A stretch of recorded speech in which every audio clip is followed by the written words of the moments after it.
As Mr. Speaker has said, and all ministers know, important policy announcements should be made first to Parliament. Given there shouldn't be shouts of resign over there, that's not what we're talking about. We're just talking about courtesy to this House. Given my responsibilities to the House with regard to the budget, I must put on record my support for Mr. Speaker's stance on this issue and express a firm hope, which I believe is felt on all sides of the House, that we do not find ourselves in this position again at future budgets. But Chancellor, we are all very much looking forward to hearing the remainder of your announcements, which you're about to make to us. I would like to know. Oh no, you haven't. The Chancellor has still to give us the important parts of his budget. I remind honourable members that copies of the budget resolutions will be available from the Vote Office and Members' Lobby after the Chancellor's statement and, of course, online. I also remind honourable members we will have good behaviour over this next hour or so. Interventions are not taken during the Chancellor's statement, nor indeed during the replies on behalf of the opposition and the SNP. So we'll put aside all of those matters that we have just addressed and now concentrate. I call the Chancellor of the Exchequer to make his budget statement.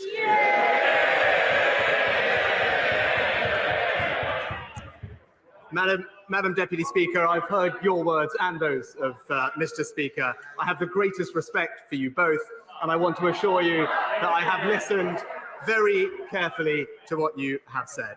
And may I also, Madam Deputy Speaker, send my best wishes to the Leader of the Opposition, and I know the whole House will join me in doing that. And now, with your permission, Madam Deputy Speaker, let me turn to today's budget. Madam Deputy Speaker, employment is up, investment is growing, public services are improving, the public finances are stabilising, and wages are rising. Today's budget delivers a stronger economy for the British people, stronger growth with the UK recovering faster than our major competitors, stronger public finances with our debt under control, stronger employment with fewer people out of work and more people in work, growth up, jobs up and debt down. Let there be no doubt our plan is working. Madam Deputy Speaker, this budget is about what this government is about. Investment in a more innovative, high-skilled economy, because that is the only sustainable path to individual prosperity. World-class public services, because these are the common goods from which we all benefit. Backing business, because our future cannot be built by government alone, but must come from the imagination and drive of our entrepreneurs. Help for working families with the cost of living, because we will always give people the support they need and the tools to build a better life for themselves. And levelling up, because for too long, far too long, the location of your birth has determined too much of your future, because the awesome power of opportunity shouldn't be available only to a wealthy few, but be the birthright of every child in an independent and prosperous United Kingdom. Madam Deputy Speaker, today's budget does not draw a line under COVID. We have challenging months ahead. And let me encourage everyone eligible to get their booster jabs as soon as possible. But today's budget does begin the work of preparing for a new economy post-COVID. The Prime Minister's economy of higher wages, higher skills and rising productivity, of strong public services, vibrant communities and safer streets, an economy fit for a new age of optimism, where the only limit to our potential is the effort we are prepared to put in and the sacrifices we are prepared to make. That is the stronger economy of the future, and this budget is the foundation. Madam Deputy Speaker, the House will recognise the challenging backdrop of rising inflation. Let me begin by carefully explaining what is happening in our economy and why. Inflation in September was 3.1% and is likely to rise further, with the OBR expecting CPI to average 4% over the next year.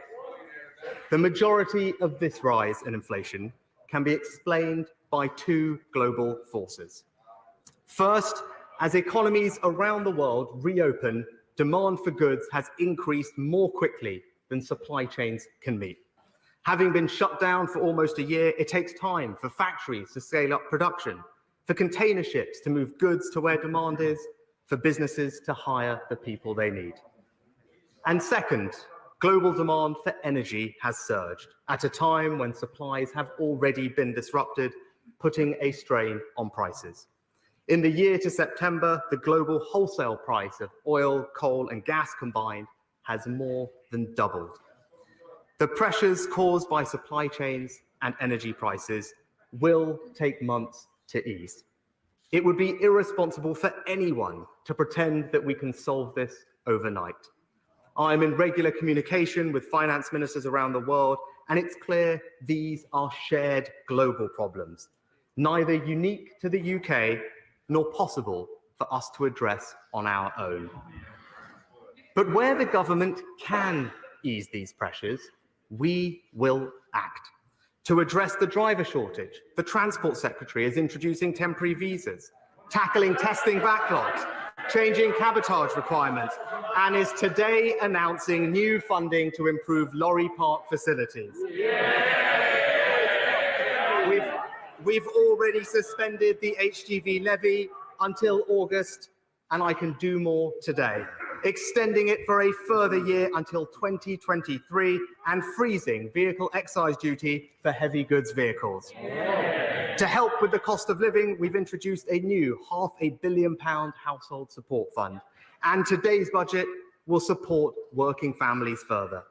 And in terms of our fiscal policy, we are going to meet our commitments on public services and capital investment, but we are going to do so keeping in mind the need to control inflation.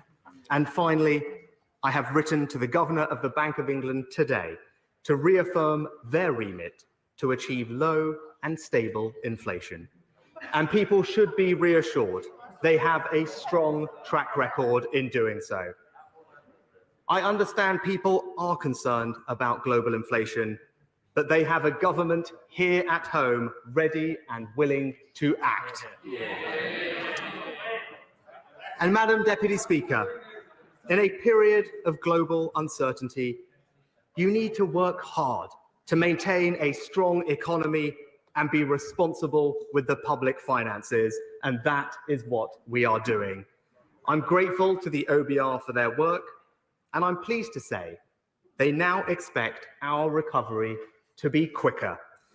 Thanks to this government's actions, they forecast the economy to return to its pre-COVID level at the turn of the year, earlier than they thought in March. Growth this year is revised up from 4 to 6.5%. The OBR then expect the economy to grow by 6% in 2022 and 2.1, 1.3 and 1.6% over the next 3 years. In July last year, at the height of the pandemic, unemployment was expected to peak at 12%. Today, the OBR expect unemployment to peak at just 5.2%. That means over 2 million fewer people out of work than previously feared. And wages are rising. Compared to February 2020, they have grown in real terms by almost 3.5%. And I can confirm for the House the OBR's forecast for business investment has been revised up over the next 5 years. And because of the actions we took to support our economy, we have been more successful than previously feared in preventing the long-term economic damage of COVID. The OBR have today revised down their scarring assumption from 3% to 2%. In the depths of the worst economic crisis on record, we set out a plan for jobs, a plan that was backed by business groups and trade bodies, a plan that has helped millions of people and saved millions of jobs, a plan that the OBR have today described as remarkably successful. Madam Deputy Speaker, today's forecast confirm beyond doubt our plan for jobs is working. And Madam Deputy Speaker, disruption in the global economy highlights the importance of strong public finances. Coronavirus left us with borrowing higher than at any time since the Second World War. As the Prime Minister reminded us in his conference speech, higher borrowing today is just higher interest rates and even higher taxes tomorrow. So we need to strengthen our public finances so that when the next crisis comes, we have the fiscal space to act. Today, I am publishing a new Charter for Budget Responsibility. The Charter sets out 2 fiscal rules which will keep this government on the path of discipline and responsibility. First, underlying public sector net debt, excluding the impact of the Bank of England, must, as a percentage of GDP, be falling. Second, in normal times, the state should only borrow to invest in our future growth and prosperity. Everyday spending must be paid through taxation. Both rules must be met by the 3rd year of every forecast period, giving us the flexibility to respond to crises while credibly keeping our public finances under control. These rules are supplemented by targets to spend up to 3% of GDP on capital investment and keep welfare spending on a sustainable path. Madam Deputy Speaker, the House will be asked to vote on our Charter, giving members a simple choice: to abandon our fiscal anchor and leave our economy adrift with reckless, unfunded pledges, or to vote for what we on this side of the House know is the right course: sound public finances and a stronger economy for the British people. Madam Deputy Speaker, important as the Charter is, our credibility comes as much from what we do as what we say. So I'm pleased to tell the House that because our plan is delivering a stronger economy, and because we've taken tough but responsible decisions on public finances, the OBR report today that all our fiscal rules have been met. Underlying debt is forecast to be 85.2% of GDP this year, then 85.4% of GDP in 22-23, before peaking at 85.7% in 23-24. It then falls in the final 3 years of the forecast from 85.1 to 83.3%. Borrowing as a percentage of GDP is forecast to fall in every single year, from 7.9% this year to 3.3% next, then 2.4, 1.7, 1.7, and 1.5% in the following years. Borrowing down, debt down, proving once again it is the Conservatives and only the Conservatives who could be trusted with taxpayers' money. Madam Deputy Speaker, I have made 4 fiscal judgments in this budget. First, we will meet our fiscal rules with a margin to protect ourselves against economic risks. That is the responsible decision at a time of increasing global economic uncertainty.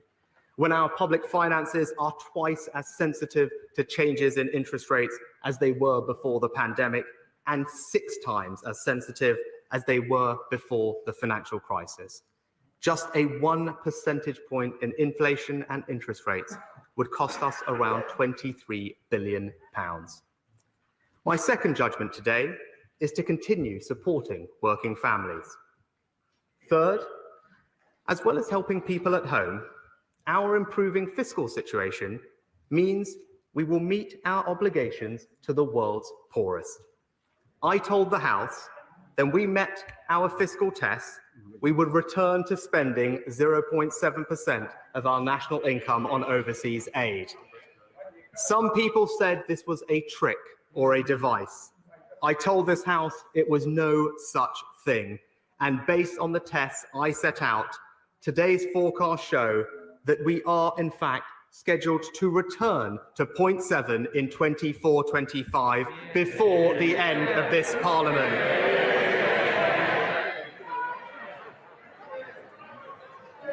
And Madam Deputy Speaker, my fourth fiscal judgment is this. Today's budget increases total departmental spending over this Parliament by £150 billion.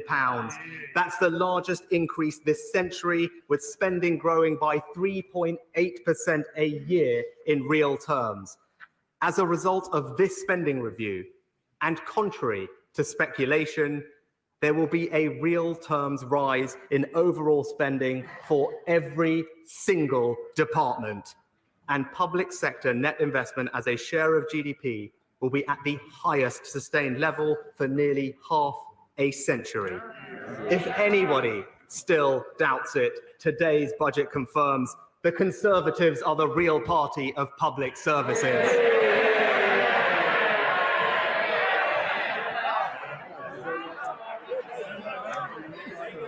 Madam Deputy Speaker, our stronger economy lays the foundation for everything we want to achieve in today's budget. World-class public services and more investment in our future growth. Before I turn to the details, I'd like to thank my right honourable friend, the Chief Secretary. Yeah. Completing the spending review in such challenging circumstances was a tall order, and thankfully we had just the man for the job. Madam Deputy Speaker, at the start of this Parliament, resource spending on healthcare was £133 billion. Today's spending review confirms that by the end of this Parliament, it will increase by £44 billion to over £177 billion. And the extra revenue we're forecast to raise from the Health and Social Care Levy is going direct to the NHS and social care as promised. The health capital budget will be the largest since 2010. Record investment in health R&D, including better newborn screening, as campaigned for by the member for the cities of London and Westminster. 40 new hospitals, 70 hospital upgrades, more operating theatres to tackle the backlog, and 100 community diagnostic centres. All staffed by a bigger, better trained workforce with 50,000 more nurses and 50 million more primary care appointments. As well as funding to deliver the Prime Minister's historic reforms to social care, we're providing local government with new grant funding over the next 3 years of £4.8 billion, the largest increase in core funding for over a decade. And we're investing more in housing and home ownership too, with a multi-year housing settlement totalling nearly £24 billion.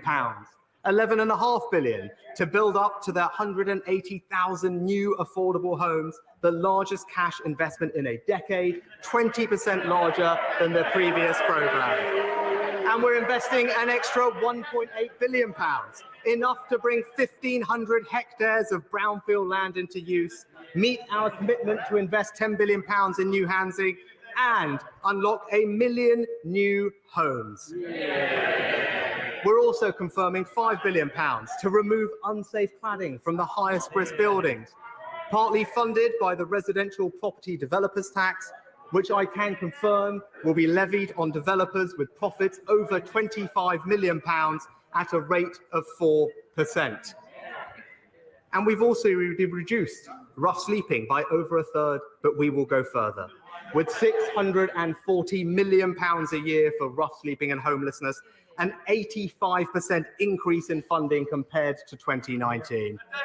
Madam Deputy Speaker, today's budget funds our ambition to recruit 20,000 new police officers, provides an extra £2.2 billion for courts, prisons and probation services, including £500 million to reduce the court's backlog, pays for programmes to tackle neighbourhood crime, reoffending, county lines, violence against women and girls, victim services, and improved responses to rape cases. And over the next 3 years, commits £3.8 billion to the largest prison building programme in a generation. Madam Deputy Speaker, all governments should aspire to provide greater life chances for future generations. But few governments can match our ambition. So let me now turn to what this budget does to support children. The evidence is compelling that the first 1,001 days of a child's life are the most important. My right honourable friend, the member for South Northamptonshire, has recognised this with her inspirational report. And we are responding today with £300 million for a Start for Life offer for families, high-quality parenting programmes, tailored services to help with perinatal mental health. And I'm pleased to tell the member for Congleton funding to create a network of family hubs around the country too, to improve the quality of childcare. We're going to pay providers more, with today's spending review providing an extra £170 million by 24-25. We're confirming £150 million to support training and development for the entire early years workforce to help up to 300,000 more families facing multiple needs. We're investing an extra £200 million in the Supporting Families programme, and we will provide over £200 million a year to continue the holiday activity and food programme.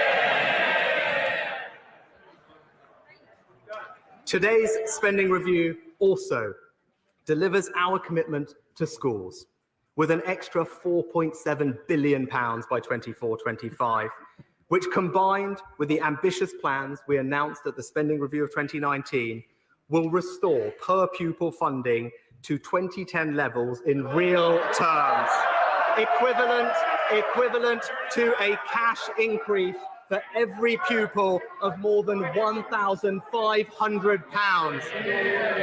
And for children with special educational needs and disabilities, we are more than tripling the amount we invest to create 30,000 new school places.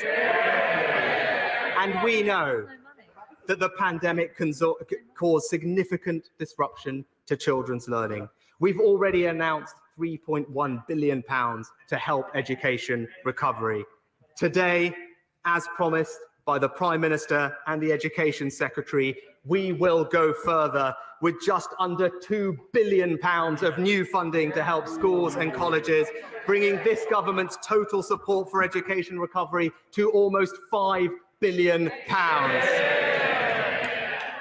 Madam Deputy Speaker, as we level up public services, we are also levelling up communities, restoring the pride people feel in the places they call home.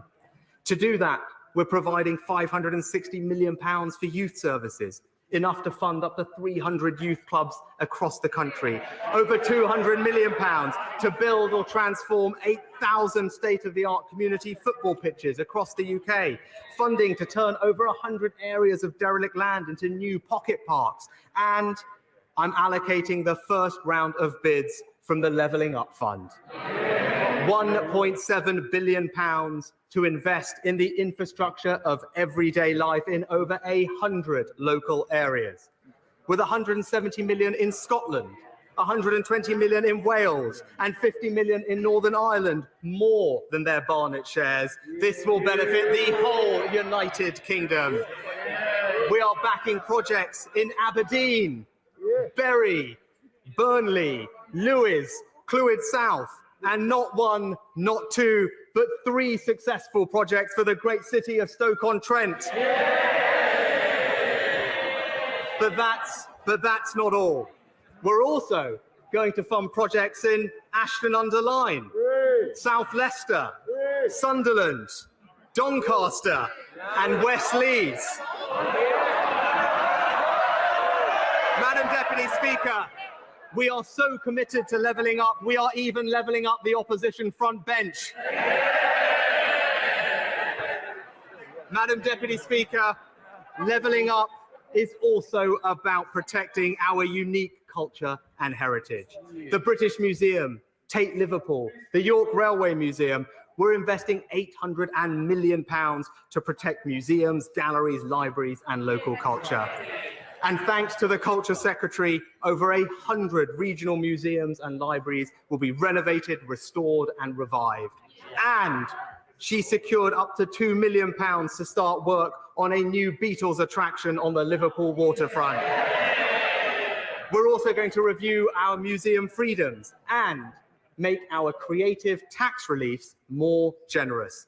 On current plans, the tax relief for museums and galleries is due to end in March next year, just as exhibitions are starting to tour again. So I've decided to extend it for 2 years to March 2024. And to support theatres, orchestras, museums and galleries to recover from COVID, the tax reliefs for all those sectors from today until April 2023 will be doubled, and they won't return to the normal rate until April 2024. That's a tax relief for culture worth almost £250 million. And Madam Deputy Speaker, this is a budget for the whole United Kingdom. Through the Barnett formula, today's decisions increase Scottish Government funding in each year by an average of £4.6 billion. Welsh Government funding by £2.5 billion and £1.6 billion for the Northern Ireland Executive. This delivers in real terms the largest block grants for the devolved administration since the devolution settlements of 1998. The whole of the United Kingdom will benefit from the UK Shared Prosperity Fund, and over time we will ramp up funding so that total domestic UK-wide funding will match EU receipts, averaging around £1.5 billion a year. And we will fund projects across the UK, including funding for the Extreme E race in Scotland, the 22 Hebrides X-Prix, accelerating funding for the Cardiff City Region deal in Wales, and funding in Northern Ireland for community cohesion. And whilst today demonstrates the indisputable fiscal benefit of being part of the United Kingdom, this is and always will be secondary to the simple truth that we are bound together by more than transactional benefit. It is our collective history, our culture, and our security. We are and always will be one family, one United Kingdom.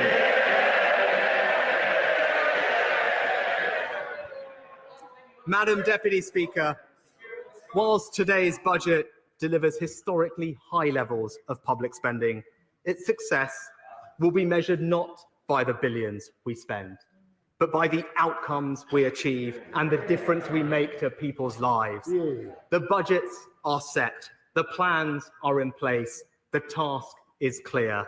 Now we must deliver, because this isn't the government's money, it's taxpayers' money. Madam Deputy Speaker, our stronger economy allows us to fund world-class public services, the people's priority.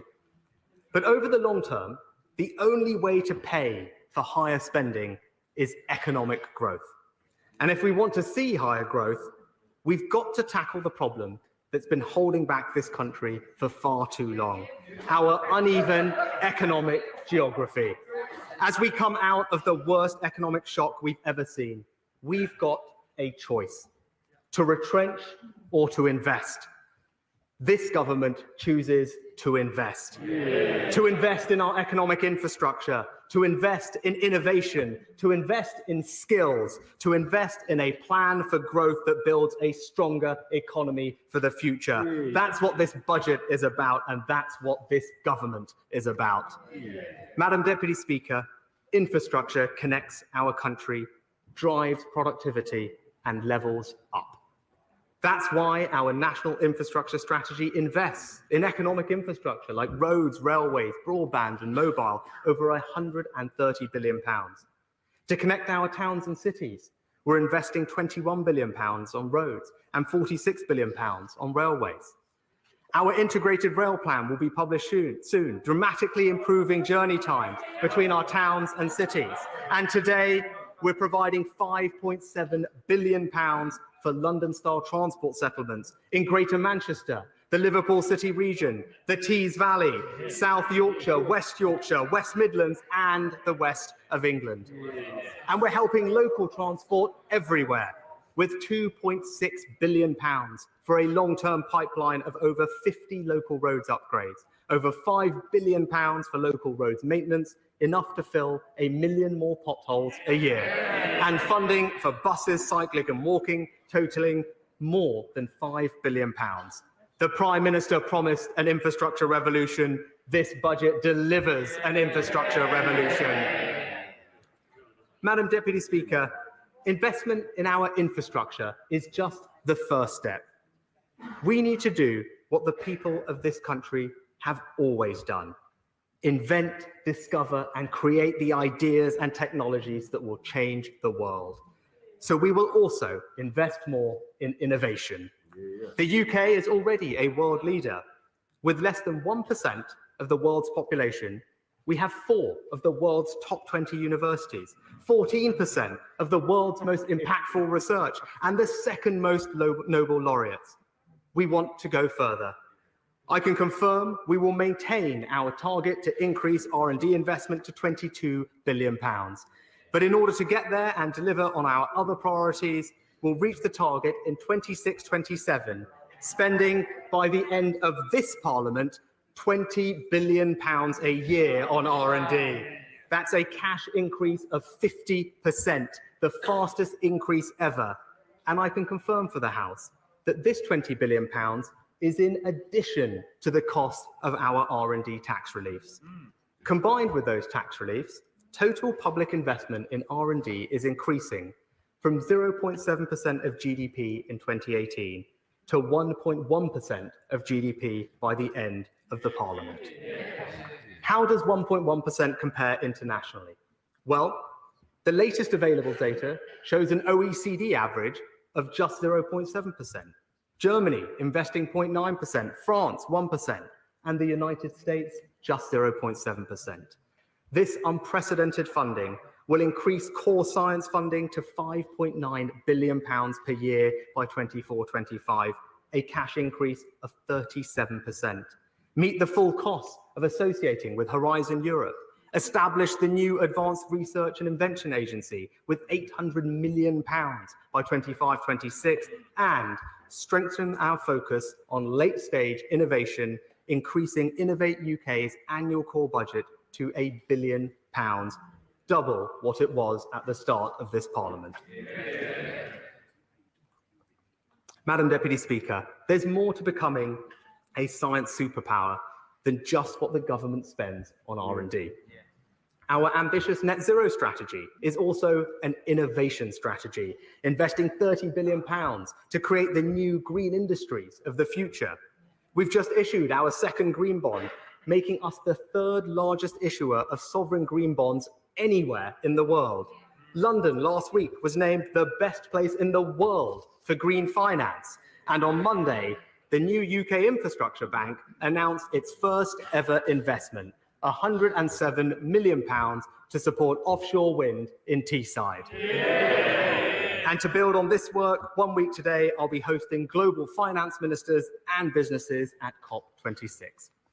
And Madam Deputy Speaker, innovation comes from the imagination, drive, and risk-taking of business. That's why we've launched Help to Grow for turbocharged SME productivity, started a new co-investment venture capital fund, Future Fund Breakthrough. It's why I'm announcing today we will consult on further changes to the regulatory charge cap for pension schemes, unlocking institutional investment whilst protecting savers. It's why we're introducing a new £1.4 billion Global Britain Investment Fund, supporting transformative economic activity and our world-leading sectors like life sciences. And it's why today's budget increases the British Business Bank's regional financing programmes to £1.6 billion, expanding their coverage and helping innovative businesses get access to the finance they need across the whole United Kingdom. Madam Deputy Speaker, a third of our science Nobel laureates have been immigrants. Half of our fastest growing companies have a foreign-born founder. So an economy built on innovation must be open and attractive to the best and brightest minds.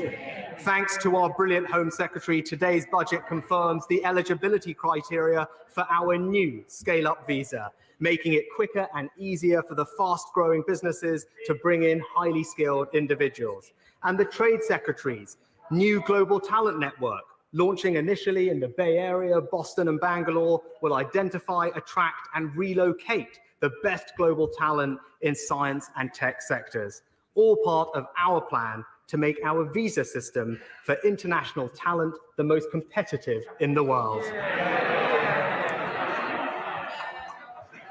Madam Deputy Speaker, if we want greater private sector innovation, we need to make our research and development tax reliefs fit for purpose.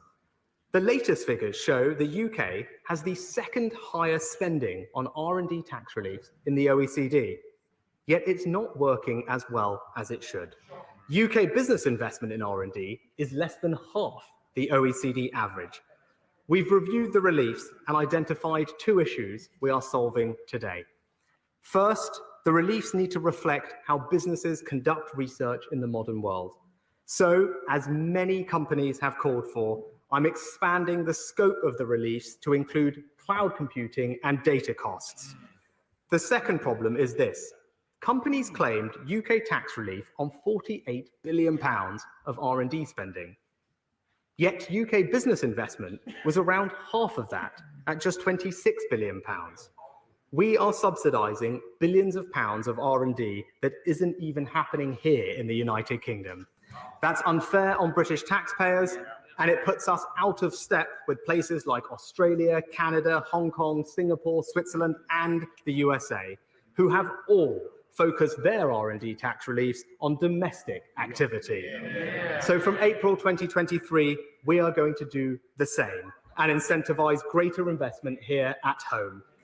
So, Madam Deputy Speaker, £22 billion investment in R&D, the net zero strategy, the future fund, help to grow, more regional finance, unlocking institutional capital, a more competitive visa system, and a modernised R&D tax credits regime. Enough action to prove the hypothesis we are making this country a science and technology superpower. And Madam Deputy Speaker, as well as investing in infrastructure and innovation, there is one further part of our plan for growth that is crucial: providing a world-class education to all our people. Higher skills lead to higher regional productivity, and higher productivity leads to higher wages. With 80% of the UK's 2030 workforce already in work, our future success depends not just on the schooling we give our children, but the lifelong learning we offer to adults. We've already done a lot. Our plan for jobs invested in apprenticeships, traineeships, and the Kickstart scheme, but we need to go further. Today's budget invests in the most wide-ranging skills agenda this country has seen in decades. We are increasing skills spending over the Parliament by £3.8 billion, an increase of 42%. We're expanding T-levels, building institutes of technology, rolling out the Prime Minister's lifetime skills guarantee, upgrading our FE college estate, quadrupling the number of places on skills boot camps, and significantly increasing funding for apprenticeships. We are also going to tackle a tragic fact. Millions of adults in our country have numeracy skills lower than those expected of a 9-year-old. According to the leading charity, National Numeracy, this costs individuals with poor numeracy up to £1,600 a year in lost earnings. People with poor numeracy skills are more than twice as likely to be unemployed as their peers. So today, I can announce a new UK-wide numeracy programme, Multiply.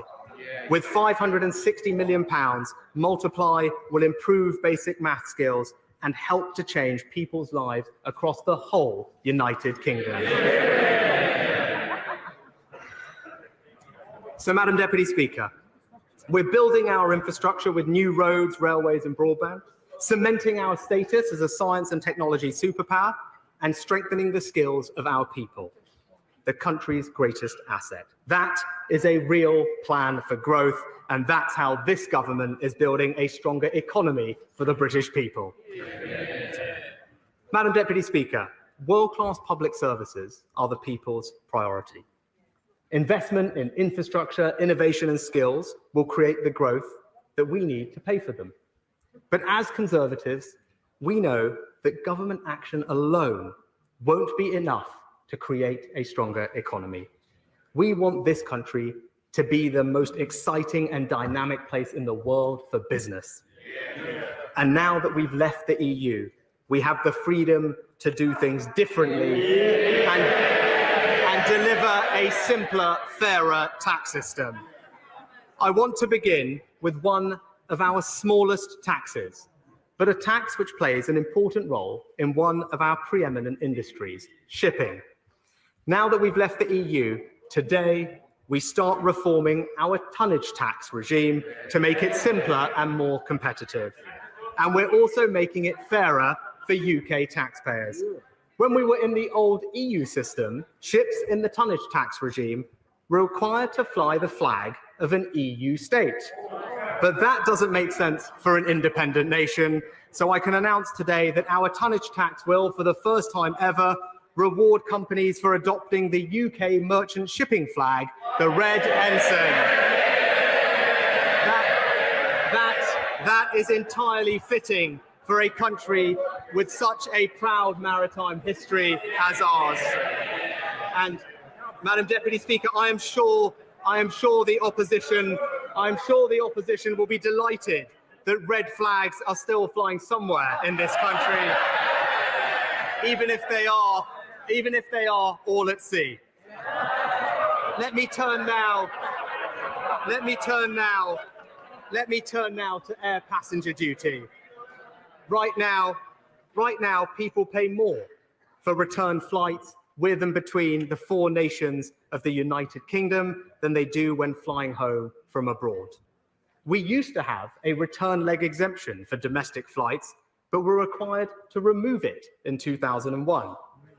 But today, I can announce that flights between airports in England, Scotland, Wales and Northern Ireland will, from April 2023, be subject to a new, lower rate of air passenger duty. This will help cut the cost of living, with 9 million passengers seeing their duty cut by half. It will bring people together across the United Kingdom. And because they tend to have a greater proportion of domestic passengers, it is a boost to regional airports like Aberdeen, Belfast, Inverness and Southampton. Airports are major regional employers. So to help them get through the winter, I'm also extending our support for English airports for a further 6 months. We're also making changes to reduce carbon emissions from aviation. Most emissions come from international rather than domestic aviation. So we are introducing from April 2023 a new ultra-long-haul band in air passenger duty covering flights of over 5,500 miles with an economy rate of £91. Less than 5% of passengers will pay more, but those who fly furthest will pay the most. Madam Deputy Speaker, our approach to corporate taxation strikes a responsible balance between funding public services and encouraging the investment we need for a stronger economy. At the March budget, we took the difficult but necessary decision to increase the rate of corporation tax to 25% from 2023. Still, the lowest rate in the G7 and the 5th lowest rate in the G20. Alongside, I introduced the new super deduction, the biggest business tax cut in modern British history, and extended to the end of this year the annual investment allowance at its higher level of £1 million. Now is not the time to remove tax breaks on investment. So I can confirm today that the £1 million annual investment allowance will not end in December as planned. It will be extended all the way to March 2023. I also said in March that I would review the bank surcharge within corporation tax to maintain the competitiveness of our financial services industry. We will retain a surcharge of 3%. The overall rate for corporation tax on banks will, in 2023, increase from 27% to 28% and will remain higher than the rate paid by other companies. Small challenger banks are improving banking competition, which is good for the sector and good for consumers. So to help them, I will also raise the annual allowance to £100 million. Madam Deputy Speaker, our manifesto promised to review business rates. We're publishing our conclusions today. But before I set out our plans, let me say this.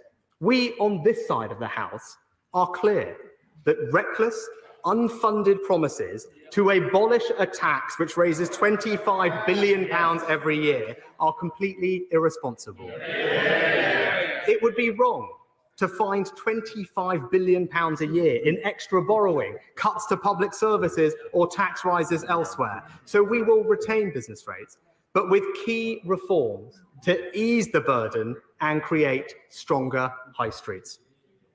First, we will make the business rate system fairer and timelier, with more frequent revaluations every 3 years. The new revaluation cycle will be delivered from 2023. Second, as called for by the Federation of Small Business and the British Property Federation, we're introducing a new investment relief to encourage businesses to adopt green technologies like solar panels. And I'm announcing today that we'll accept the CBI and the British Retail Consortium's recommendation to introduce a new business rates improvement relief. From 2023, every single business will be able to make property improvements and for 12 months pay no extra business rates. That means a hotel adding extra rooms, a manufacturer expanding their factory, an office adding new air conditioning, CCTV or bike shelters will all pay no extra rates. Together with the new green investment relief, we're introducing investment incentives totaling £750 million. This will make a difference, but without action, millions of businesses would see their tax bills going up next year because of inflation. I want to help those businesses right now. So our third step is that next year's planned increase in the multiplier will be cancelled. That's a tax cut for businesses worth over the next 5 years, £4.6 billion. And I have one final measure to help those businesses hardest hit by the pandemic. I'm announcing today for 1 year a new 50% business rates discount for businesses in the retail, hospitality and leisure sectors. Pubs, music venues, cinemas, restaurants, hotels, theatres and gyms. Any eligible business can claim a discount on their bills of 50% up to a maximum of £110,000. That is a business tax cut worth almost £1.7 billion. Together with small business rate relief, this means that over 90% of all retail, hospitality and leisure businesses will see a discount of at least 50%. Apart from the COVID reliefs, this is the biggest single-year tax cut to business rates in over 30 years. Madam Deputy Speaker, taken together, today's budget cuts business rates by £7 billion. Madam Deputy Speaker, we are unleashing the dynamism and creativity of British businesses with a simpler, fairer and more competitive tax system. The biggest business tax cut in modern British history, the biggest single-year tax cut to business rates for 30 years, £1 million investment allowance, tonnage tax reformed, air passenger duty cut. That is the way to back business and build a stronger economy. Madam Deputy Speaker, let me turn now to alcohol duties. First introduced in 1643 to help pay for the Civil War, our alcohol duty system is outdated, complex, and full of historical anomalies. The Institute of Fiscal Studies have called it, in their words, a mess. The Institute of Economic Affairs said it defies common sense. And the World Health Organization have warned that countries like the UK, which follow the EU rules, are, and I quote, unable to implement tax systems that are optimal from the perspective of public health. So, Madam Deputy Speaker, today we are taking advantage of leaving the EU to announce the most radical simplification of alcohol duties for over 140 years. We are taking 5 steps today to create a system that is simpler, fairer, and healthier. First, to radically simplify the system, we are slashing the number of main duty rates from 15 to just 6. Our new system will be designed around a common sense principle. The stronger the drink, the higher the rate. This means that some drinks, like stronger red wines, fortified wines, or high-strength white ciders, will see a small increase in their rates because they are currently undertaxed given their strength. That's the right thing to do, and it will help end the era of cheap, high-strength drinks which can harm public health and enable problem drinking. And because this is a more rational system, the converse is also true. Many lower alcohol drinks are currently overtaxed and have been for many decades.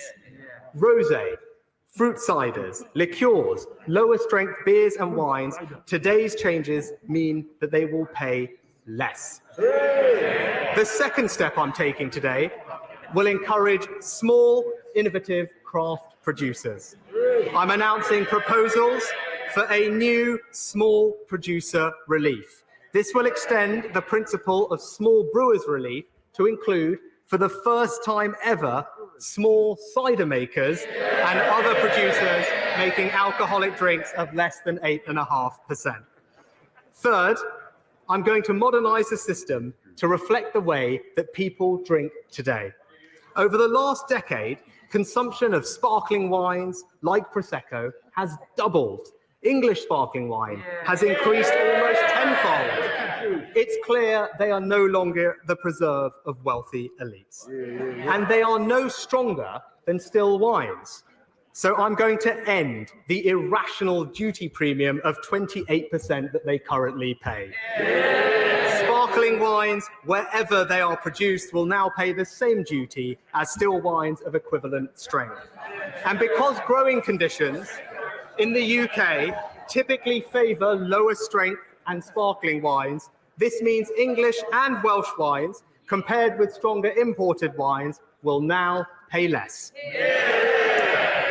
Sales of fruit cider have increased from 1 in 1,000 ciders sold in 2005 to 1 in 4 today.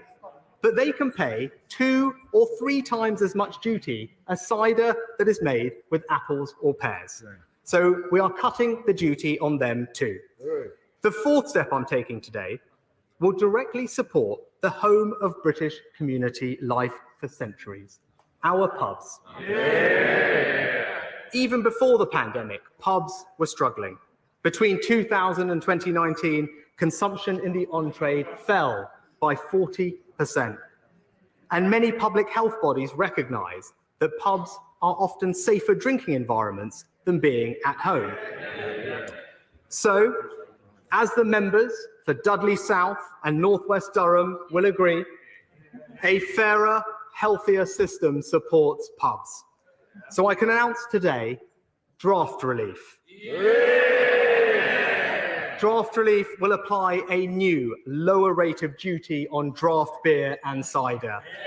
It will apply to drinks served from draft containers over 40 litres. It will particularly benefit community pubs who do 75% of their trade on draft. And let me tell the House the new rate. Draft relief will cut duty by 5%. That is the biggest cut to cider duty since 1923. The biggest cut to fruit ciders in a generation. The biggest cut to beer duty for 50 years. This is not temporary. It's a long-term investment in British pubs of £100 million a year and a permanent cut in the cost of a pint of 3p.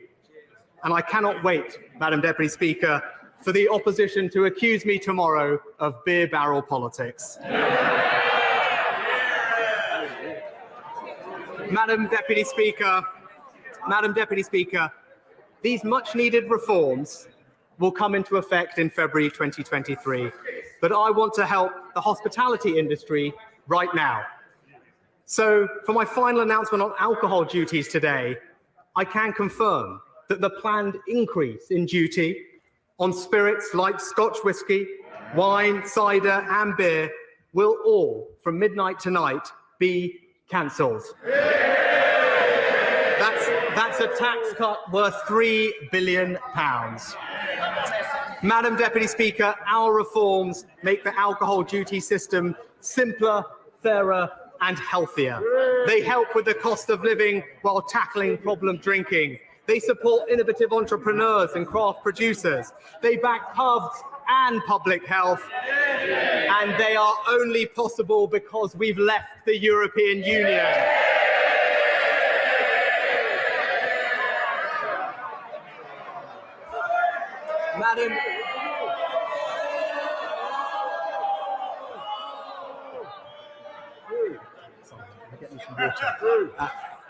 Madam Deputy Speaker, world-class public services, investment in infrastructure, innovation and skills, simpler, fairer taxes to support businesses and consumers, all built on the foundation of a stronger economy and responsible public finances. That is our vision for the future, and that is what this budget delivers. And this budget also supports working families. Madam Deputy Speaker, with fuel prices at the highest level in 8 years, I'm not prepared to add to the squeeze on families and small businesses. So I can confirm today the planned rise in fuel duty will be cancelled. That's a saving over the next 5 years of almost £8 billion. Compared to pre-2010 plans, today's freeze means the average tank of fuel will cost around £15 less per car, £30 less for vans, £130 less for HGVs. After 12 consecutive years of frozen rates, the average car driver will now save a total of £1,900. Madam Deputy Speaker, I can also announce today that public sector workers will see fair and affordable pay rises across the whole spending review period as we return to the normal, independent pay-setting process. And I can take action to help the lowest paid as well. It was a Conservative government that introduced the national living wage in 2016. A Conservative government that, according to statistics published just yesterday, has overseen the proportion of people in low-paid work falling to its lowest level since 1997. And it is a Conservative government that is increasing the wage floor again today. The Independent Low Pay Commission brings together economists, business groups, and trades unions. The government is accepting their recommendation to increase the national living wage next year by 6.6% to £9.50 an hour. For a full-time worker, that's a pay rise worth over £1,000. It will benefit over 2 million of the lowest paid workers in the country. It's broadly consistent with previous increases and keeps us on track for our target of 2/3 of median earnings by 2024. And it is a major commitment to the high-wage, high-skill, high-productivity economy of the future.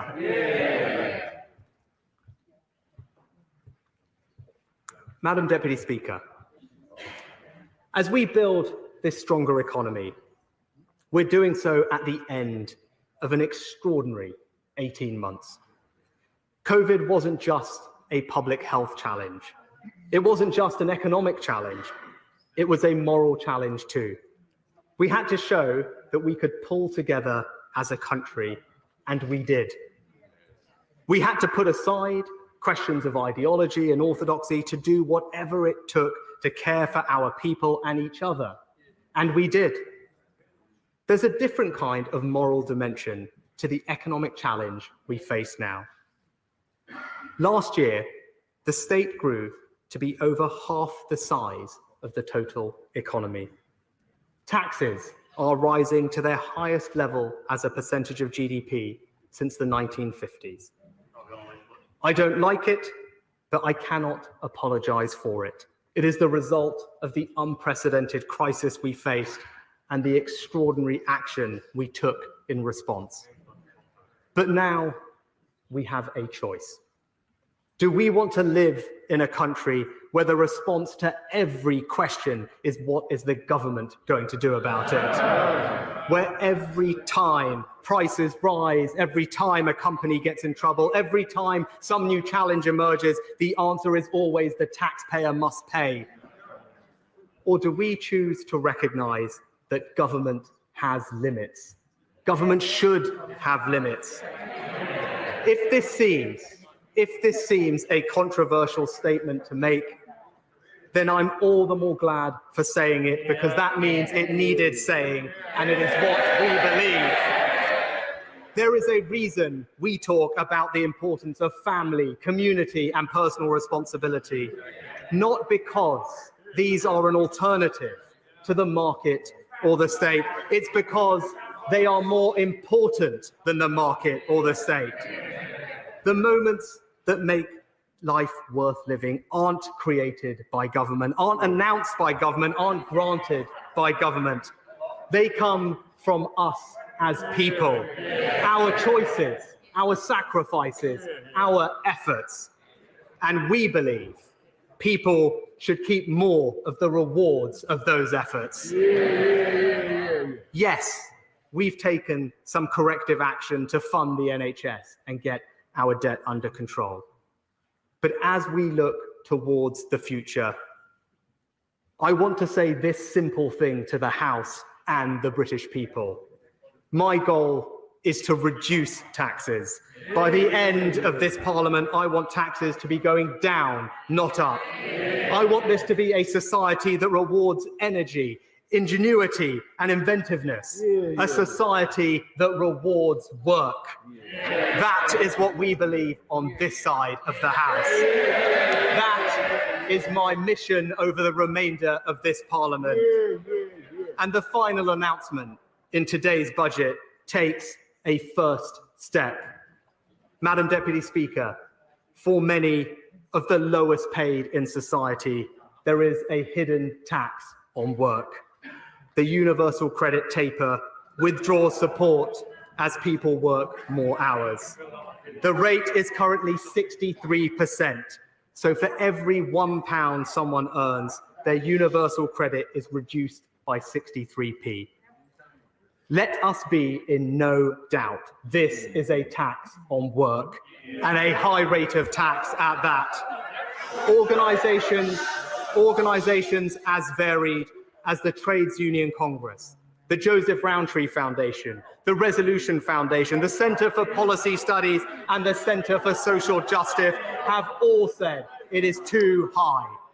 So, to make sure work pays and help some of the lowest income families in our country keep more of their hard-earned money, I have decided to cut this rate, not by 1%, not by 2%, but by 8%.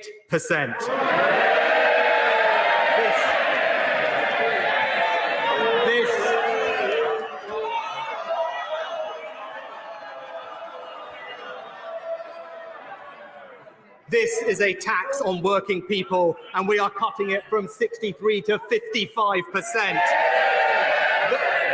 The rate originally envisaged by my right honourable friend, the member for Chingford. And because I'm also increasing the work allowances by £500, this is a tax cut next year worth over £2 billion. Nearly 2 million families will keep on average an extra £1,000 a year. Changes like this normally take effect at the start of the new tax year in April. but we want to help people right now.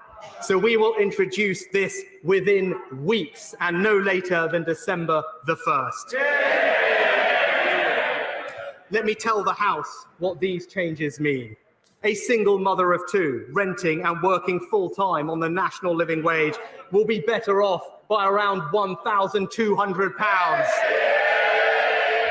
A couple renting a home with their two children, one working full-time, the other working part-time, will be better off every single year by £1,800.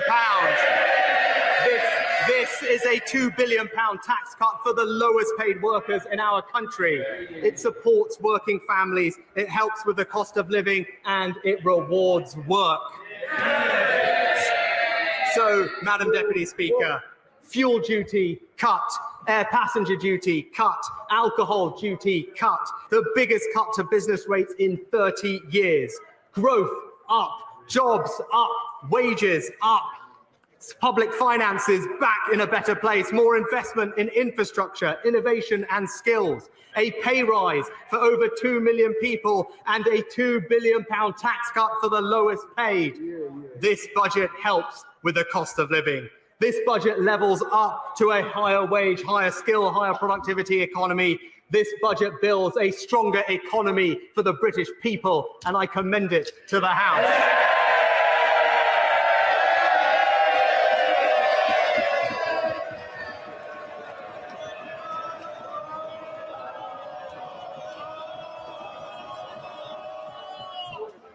Thank you. Under Standing Order number 51, the first motion entitled Provisional Collection of Taxes must be decided without debate. Will the Chancellor of the Exchequer please move? They're all getting in the way. Will the Chancellor of the Exchequer please move it formally? The question is that pursuant to Section 5 of the Provisional Collection of Taxes Act 1968, provisional statutory effect shall be given to the following motions. Returns for disposals of UK land, etc. Motion number 19. Diverted profits tax closure notices, etc. Motion number 24. Rates of tobacco products duty. Motion number 39.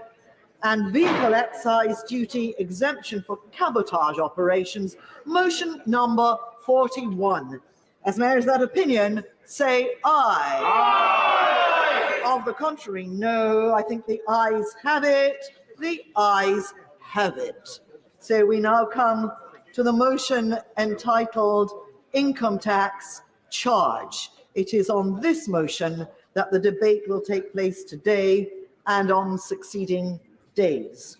The questions on this motion and on the remaining motions will be put at the end of the budget debate on Tuesday, 2nd of November. I call the Chancellor of the Exchequer to move the motion formally. The question is that income tax is charged for the tax year 2022 to 23, and it is declared that it is expedient in the public interest that this resolution should have statutory effect under the provisions of the Provisional Collection of Taxes Act 1968. I would normally, at this point, call the Leader of the Opposition to respond to the Chancellor's statement. As the Prime Minister, as the Speaker announced earlier, the Leader of the Opposition is sadly isolating. We all wish him a speedy recovery, and therefore I call to answer on behalf of the opposition the Shadow Chancellor, Rachel Reeves. Thank you, Madam Deputy Speaker. Families struggling with the cost of living crisis, businesses hit by a supply chain crisis, those who rely on our schools and our hospitals and our police. They won't recognise the world that the Chancellor is describing. They will think that he is living in a parallel universe. The Chancellor in this budget has decided to cut taxes for banks. So, Madam Deputy Speaker, at least the bankers on short-haul flights sipping champagne will be cheering this budget today. And the arrogance, after taking £6 billion out of the pockets of some of the poorest people in this country, expecting them to cheer today for £2 billion given to compensate. In the long story of this Parliament, never has a Chancellor asked the British people to pay so much for so little. Time and again today, the Chancellor compared the investments that he is making to the last decade. But who was in charge? Who was in charge in this last decade? They were. So let's just reflect on the choices that Chancellor has made today. The highest sustained tax burden in peacetime. And who is going to pay for it?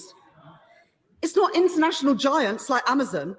No, the Chancellor has found a tax deduction for them. It's not property speculators. They've already pocketed a stamp duty cut. And it's clearly not the banks, even though bankers' bonuses are set to reach a record high this year. Instead, the Chancellor is loading the burden on working people. A national insurance tax rise on working people. A council tax hike on working people. And no support today for working people with VAT on their gas and electricity bills. And what are working people getting in return? A record NHS waiting list with no plan to clear it. No way to see a GP and still having to sell their home to pay for social care. Community policing, nowhere to be seen. A court backlog leaving victims without justice. And almost every rape going unprosecuted. A growing gap in results and opportunities between children at private and state schools. Soaring number of pupils in supersized classes. And no serious plan to catch up on learning stolen by the virus. £2 billion announced today, a pale imitation of the £15 billion catch-up fund that the Prime Minister's own education czar said was needed. No wonder, Madam Deputy Speaker, that he resigned. Now, the Chancellor talks about world-class public services. Tell that to a pensioner waiting for a hip operation. Tell that to a young woman waiting to go to court to get justice. Tell that to a mum and dad waiting for their child to get the mental health support that they need. And the Chancellor says today that he's realised what a difference early years spending makes. I would just say to the Chancellor, has he ever heard of the Sure Start programme that this Tory government has cut? And why are we in this position? Why are British businesses being stifled by debt while Amazon gets tax deductions? Why are working people being asked to pay more tax and put up with worse services? Why is billions of pounds in taxpayers' money being funneled to friends and donors of the Conservative Party, while millions of families are having £20 a week taken off of them? Madam Deputy Speaker, why can't Britain do better than this? Now, the government will always blame others. It's businesses' fault. It's the EU's fault. It's the public's fault. They're global problems. The same old excuses. But the blunt reality is this. Working people are being asked to pay more for less for three simple reasons: economic mismanagement, an unfair tax system, and wasteful spending. Each of these problems is down to 11 years of Conservative failure. And they shake their heads, but the cuts to our public services have cut them to the bone. And while the Chancellor and Prime Minister like to pretend that they are different, this budget today will only make things worse.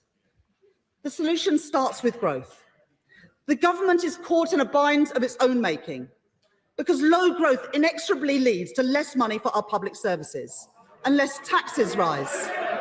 And under the Conservatives, Britain has become a low-growth economy. Let's look at the last decade. The Tories have grown the economy at just 1.8% a year. If we had grown at the same rate of other advanced economies, we could have had an additional £30 billion to invest in public services without raising the taxes that the Tories are raising on working people today. And let's compare growth under the last 11 years of Conservative government to the last Labour government. Even taking into account the global financial crisis, Labour grew the economy much faster, by 2.3% a year. If the Tories matched that record, we would have £30 billion more a year to spend on public services. It could not be clearer. The Conservatives are now the party of high taxation because the Conservatives are the party of low growth. And the Office for Budget Responsibility confirmed this today, that we will be back to anemic growth.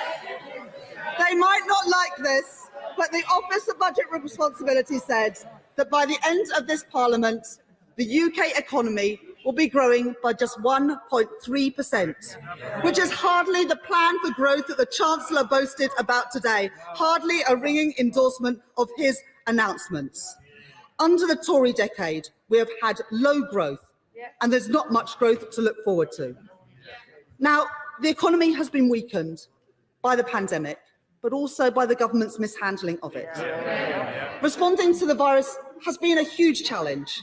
Governments around the world have taken on more debt, but our situation is worse than in other countries.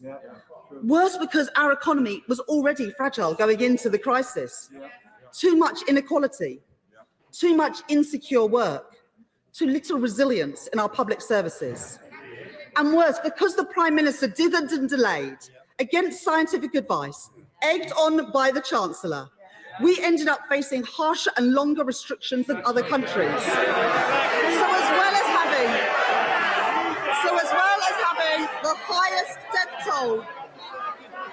as well as having the highest death toll in Europe, Britain suffered the...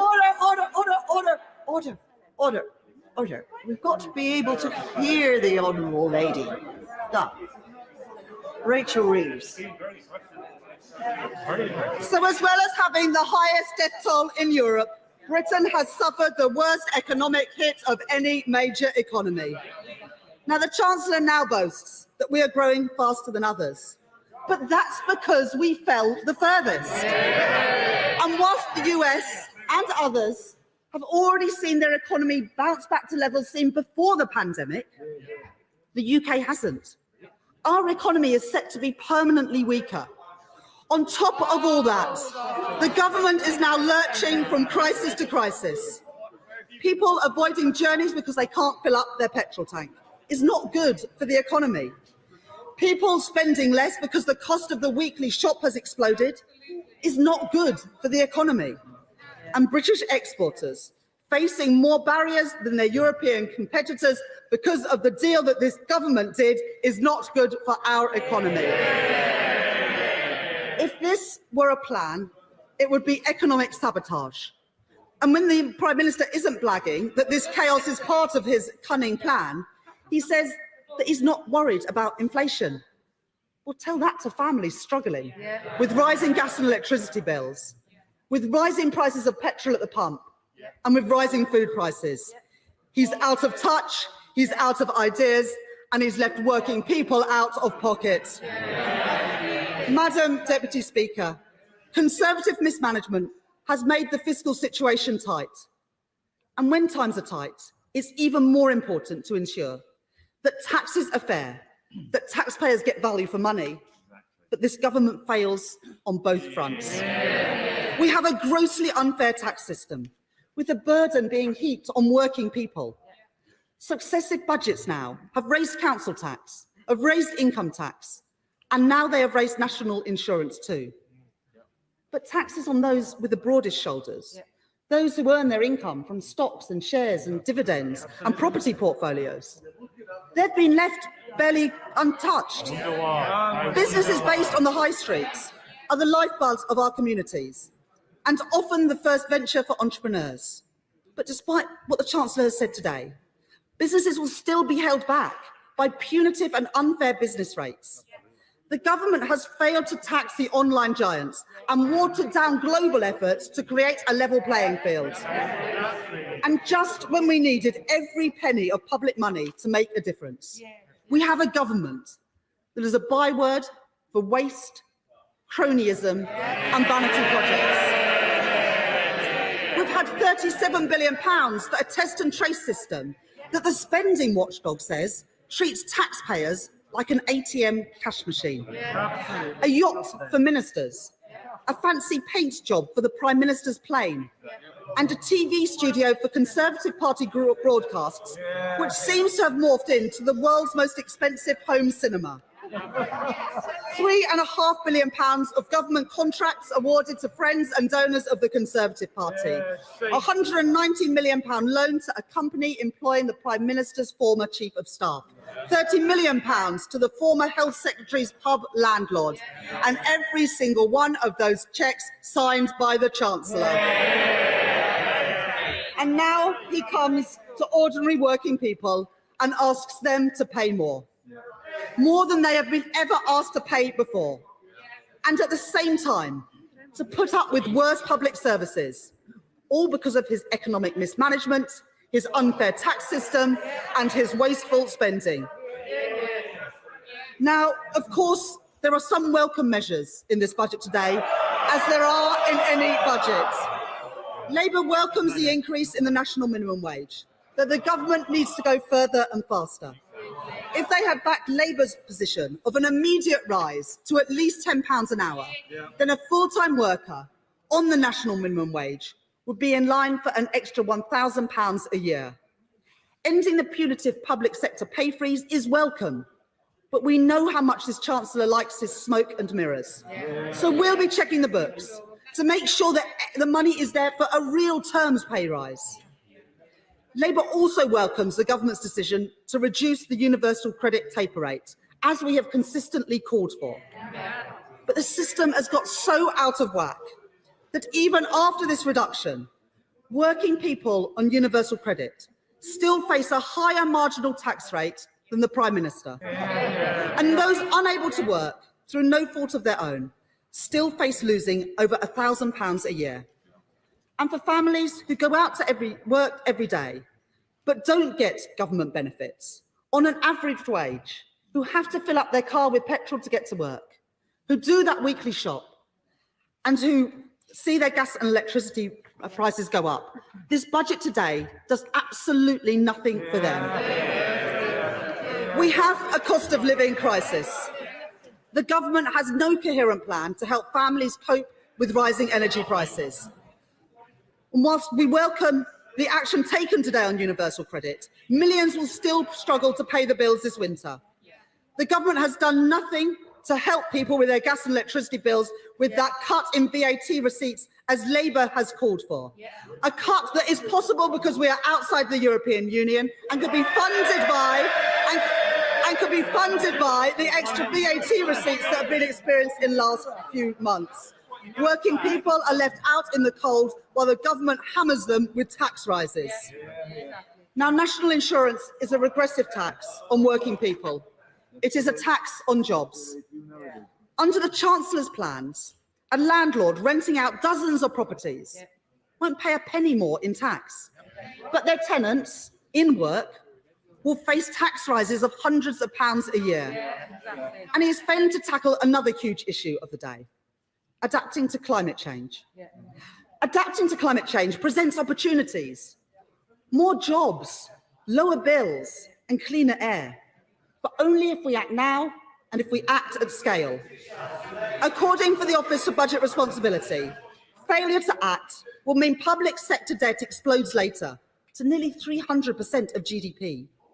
The only way to be a prudent and responsible Chancellor is to be a green Chancellor, to invest in the transition to a zero carbon economy and give British businesses a head start in the industries of the future. But with no mention of climate in his conference speech and the most passing of references today, we are burdened with a Chancellor unwilling to meet the scale of the challenges we face. Homeowners are left to face the costs of insulation on their own. Industries like steel and hydrogen are in a global race, but without the support that they need.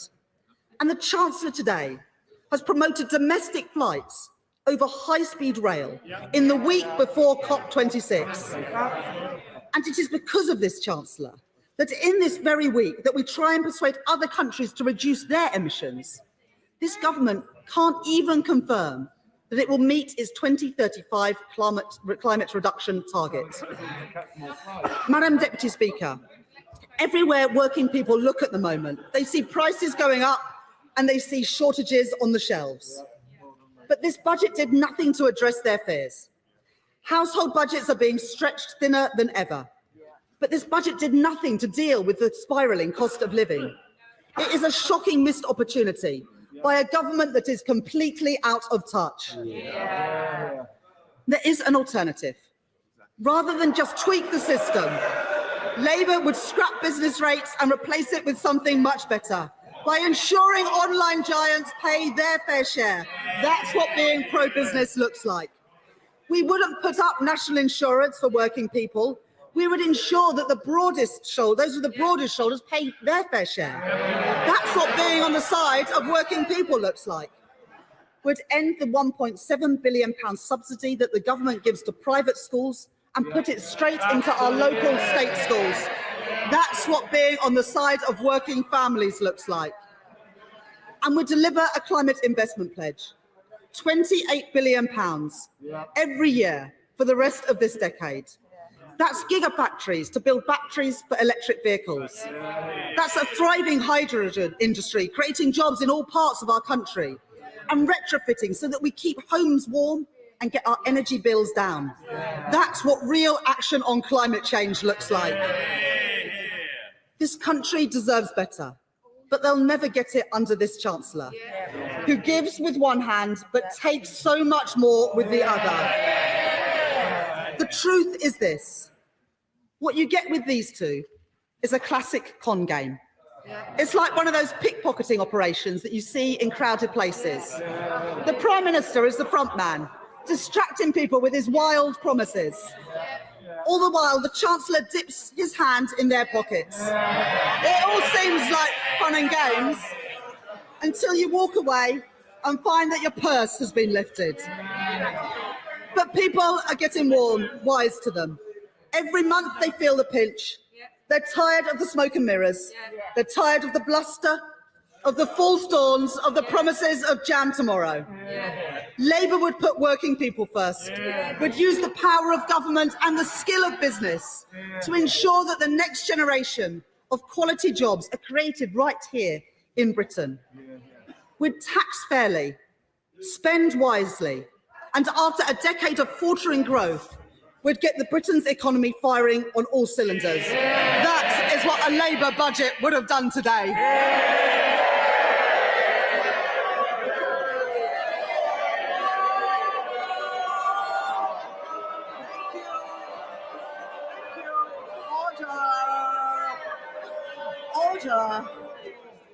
Order.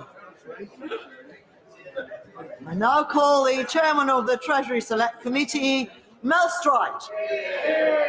Thank you, Madam Deputy Speaker. And may I rise to broadly welcome this budget. It is the first budget that my right honourable friend has delivered in what we might call the second phase of this crisis. The first having been from the sharp contraction in the size of the economy through to the recovery, during which period my right honourable friend, I think it's fair to date, did some... One moment, the honourable gentleman, just one moment. It's too noisy down here now. It's not fair. The honourable gentleman has to be heard too. Mel Stride. I was just saying, Madam Deputy Speaker, that in the first phase of this crisis, between the huge contraction in the size of the economy to the recovery that we're now seeing, I think it's fair to say that my right honourable friend did a pretty remarkable job to support the jobs market and to support jobs. Not without criticism, incidentally, from my committee, but overall a remarkable job. He now has an even tougher job as he looks forward to the future, having to now deliver on sustainable economic growth, making sure that the public finances are on a sustainable trajectory, as well as meeting all those other objectives the government rightly has around levelling up and net zero and so on. I'll give him way briefly to my honourable friend. I thank my welcome friend for giving way, and he mentioned levelling up. And would he not agree that this is a real workers' budget? And actually, the funds for skills and schools will transform the prospects of our young people and our adults and let them climb the ladder of opportunity to get skill, security, prosperity and jobs for the future.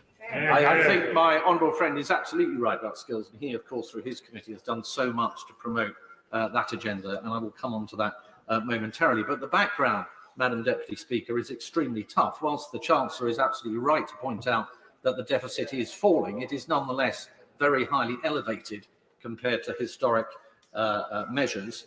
The debt, in financial terms at least, is at a record level of £2.2 billion, and we have the headwinds to the economy of supply chain bottlenecks and the mismatch between demand and supply that we're seeing in parts of the labour force. However, there are reasons to be cheerful, Madam Deputy Speaker. They have been outlined by my right honourable friend, and they are the OBR's revised forecast showing that growth is much stronger this year. I think the Chancellor suggested 6.5 compared to the March forecast of just 4%, and the scarring downgrade from 3% to 2%, which by my calculation is probably worth about 10 billion or thereabouts per year, is a very significant achievement. And all of that has been achieved through the hard work of the last 18 months to 2 years. And I don't think we should take that away from my right honourable friend. It has left him with some breathing space. And he recognises that there are many challenges facing the economy and uncertainties going forward. And I think a big test as we unpack this budget will be what has he done with that additional headroom. And not surprisingly, he has spent quite a lot of it. It appears to me that with his fiscal rules of keeping day-to-day expenditure without borrowing and debt coming down as a percentage of GDP, that I think he has a headroom of about 25 billion in 2024-25 on the net debt target, which is about 0.9% of GDP, with the OBR, I think, in its economic and fiscal outlook, suggesting he has a 55 to 60% chance of hitting that particular metric. What the committee will want to look at very closely is how prudent an approach has my right honourable friend taken to this budget. And I can see my honourable friend itching to intervene, so I will give way to him. Very briefly, and I am listening intently, but I do believe that the government has done extraordinarily well in raising the national living wage as part of that headroom. It is a major step towards a high-wage, high-tech economy, and also bolsters our one nation agenda, which is to be applauded. I think my honourable friend is absolutely right. I will come to the matter of wages and wage growth momentarily, but just dwelling on this issue of the challenges facing the economy going forward, another thing that the OBR points out is the increased sensitivity, and the Chancellor in fact made this point, to interest rate rises and the damage that it can do to the public finances. And I think my right honourable friend gave the example of a 1% rise leading to £23 billion increase in debt servicing costs. Now, to put that into perspective, Madam Deputy Speaker, that would wipe out the entire value of the corporation tax increases and the threshold freezes for income tax that my right honourable friend announced at the last budget. That would be gone in one enormous gulp. So we do have to be very careful about this vulnerability we have. Though we have low interest rates and interest rates might move up in baby steps, it is applied to a very, very large level of debt indeed. And I wanted to just touch on inflation, and I'm pleased that my right honourable friend spent quite a lot of time on this in his speech, and its impact on interest rates. We've already seen the MPC beginning to divide on the issue as to whether rates should go up, and there's an expectation now, certainly in the markets, that rates will start to increase. We're seeing 10-year gilts coming up in more recent times, and it's possible that QE, maybe passively initially, may start to unwind when we reach a certain trigger level of interest rates as well. So it's very important that this credible plan is there to deliver on those fiscal targets. And the history, Madam Deputy Speaker, is not good in that respect. We have had Chancellor after Chancellor that have failed to meet their fiscal targets. They've either abandoned them completely or delayed them or modified them in some form. And whilst it may be the case, depending on what happens to demand in the economy relative to supply going forward, that there may be a case for fiscal stimulus even further down the line. And one thinks of the removal of the UC uplist, the energy price increases, the labour market demand-supply mismatches, and the rising taxes, etc., often taking demand out of the economy. Nonetheless, that set to one side, the default position of the Chancellor must be to stick to those targets and to resist the huge cacophony of demands that there will be going forward for more and more expenditure, particularly that day-to-day expenditure that he is rightly targeting in his fiscal rules. Now, some of these demands may end up being necessary. If we don't get back to the kind of pattern of demand for public transport that we had before we locked down, it is conceivable that further subsidy will need to go into the public transport sector. There will be other areas, like the health service, that may have additional demands. But I would point out to my right honourable friend, and I know he more than most knows this, that the take of public expenditure taken by the NHS has risen in the last 10 years from 32% to 42% over that period. So he must get very good at saying no to ministers when it's necessary to do so, and to tell them to go back to their departments and work harder at getting more given. A lesson for all of us, incidentally, Madam Deputy Speaker, particularly on this side of the House. And if we fail in this endeavour, Madam Deputy Speaker, and inflation takes off and interest rates go up through the roof, and the cost of servicing our debt becomes ruinous, and international markets lose faith in our economy, we will be back broadly where we were in 1992 when we had Black Wednesday. And members on this side of the House will remember the long, hard lesson of that. But it took us a generation to re-establish our ability to be able to look the electorate in the eye and say we have fiscally responsible government. There were some announcements on tax, and can I firstly say that I think the drop in the surcharge on the bank surcharge is absolutely the right thing to do. When you're putting corporation tax rates up to 25% from 19%, it would be absurd to cripple our financial institutions with uncompetitive international tax rates. But I was particularly delighted by the shift in the taper rate from 63% to 55%. That is going to help countless low-paid families earn more, keep more of their money, and encourage more people into work. And I remember when I was a Minister at the Treasury, Madam Deputy Speaker, we endlessly looked, and I pushed really hard on this, and I know how expensive, and I think it was £2 billion a year that my right honourable friend suggested, it is to do that. And I take my hat off to him for having grasped that particular nettle. He is right also to set out an aspiration of getting taxes down before the end of this Parliament. It is the same pattern actually as occurred under Lady Thatcher, and there are many references to her when we talk about tax. In the early years of the Thatcher government, the tax burden rose quite strongly. And it was then my right honourable friend's hero, I think, Lord Lawson, who was able to bring those tax rates down. And let's hope that my right honourable friend is in a position to emulate that in due course. Can I just turn briefly to inflation, because I think this is right at the core of what is happening now within the economy. The threat to the public finances through inflation cannot be understated.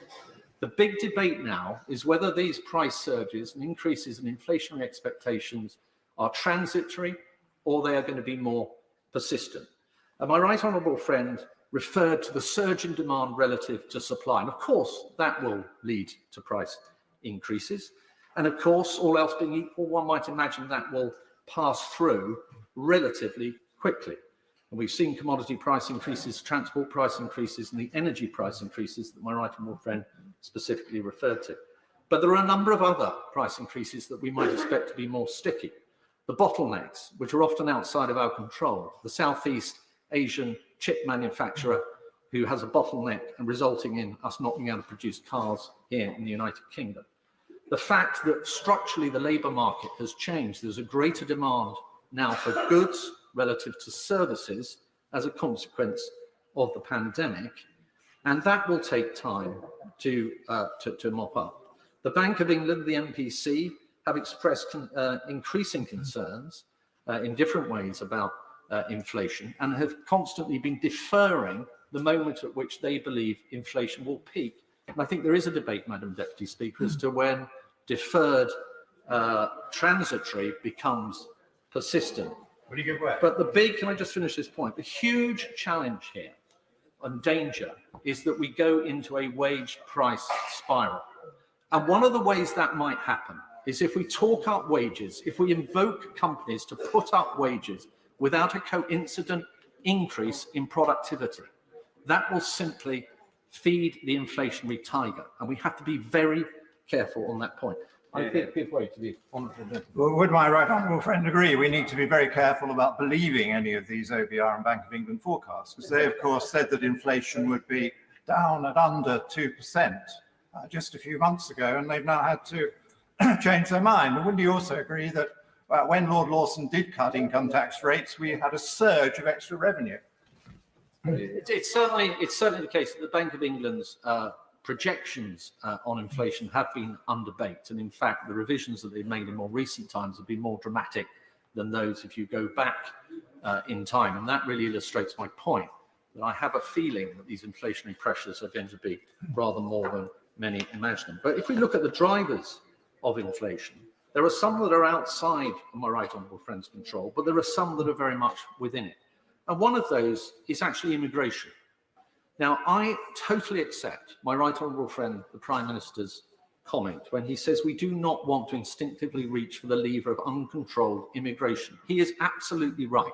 This country left the EU to get control of our immigration. However, what we mustn't do is avoid pulling the lever that says where in the shorter term there are real genuine pinch points in the labour market, whereby if we don't act and bring skills in if necessary, we will simply encumber those businesses in a way that may mean many of them may go out of business, and we replace them simply with imports, which in themselves can also be inflationary. The other area is skills, and I was really pleased. This comes to the chair of the Treasury, of the Education Select Committee's point, the importance of skills and the announcement that my right honourable friend had to make about post-16 T levels, lifelong learning. All of those different announcements he made today, I think, are absolutely vital to repurposing the workforce to get the challenges of the future sorted. In the longer term, there's a huge opportunity for us in this country. We are a world leader in life sciences and fintech and financial services, digital sector. We have opportunities in AI and robotics, in genetics. But if we are going to grasp those opportunities, we have to get up the level of business investment. And I think my right honourable friend referred to that increasing through time, which may be true, but it's still quite a long way below where it ought to be. And historically, that's the case. So the super deduction, a very important move that the Chancellor has already made, the extension of the annual investment allowance to 2023, very welcome. But I do think we need to look maybe even deeper at how, beyond the point of the end of the super deduction, we continue to see business investment rise. On R&D, it seems to me amongst the plethora of announcements, figures and dates and different schemes and adjustments to reliefs that my right honourable friend identified, it seems to me within that we may have slipped on our target of by 2024-25 hitting 22 billion. I think that may, if I heard my right honourable friend correctly, was slipped out to 26, 27. And I'm not quite sure where we are on the target that we've had before, 2.4% of GDP by 2027. But those are vital targets for us to meet in the longer term. And the final point I would make, Madam Deputy Speaker, is there must be an overarching examination here of this recovery being balanced. Those that were hit hardest by the pandemic have been the poorest in our society. They were much more likely to be impacted by lockdown and a loss of income, and young people. So my committee will be looking very closely at all the issues that I have raised, including the last point that I have made. But can I once again welcome this budget? The Chancellor has been in a very difficult position. I think he's put forward a very positive set of proposals today. The devil will be in the detail. My committee will look forward to examining that detail, including with my right honourable friend on Monday of next week. Thank you. I now call the leader of the Scottish National Party, who will be heard without intervention or interruption. Ian Blackford. Thank you, Madam Deputy Speaker. I think we're used to the Prime Minister perhaps being fast and loose with facts, making things up as he goes along. But I have to say, I think better of the Chancellor, and I have to gently say to him that if he thinks that he's going to cut air passenger duty for Inverness and the Highlands and Islands, then he's wrong, because there is no air passenger duty in Inverness. And one would have thought if he's going to make announcements, he would have check his facts before he makes them. But perhaps, Madam Deputy Speaker, more fundamentally, COP26 kicks off this weekend.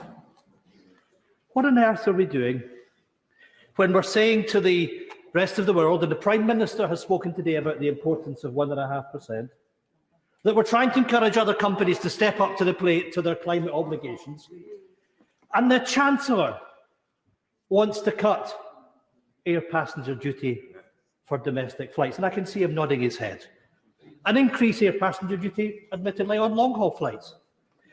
But the fact, Madam Deputy Speaker, is that CO2 emissions per mile are much higher on domestic flights than they are on long-haul flights. What on earth are we doing?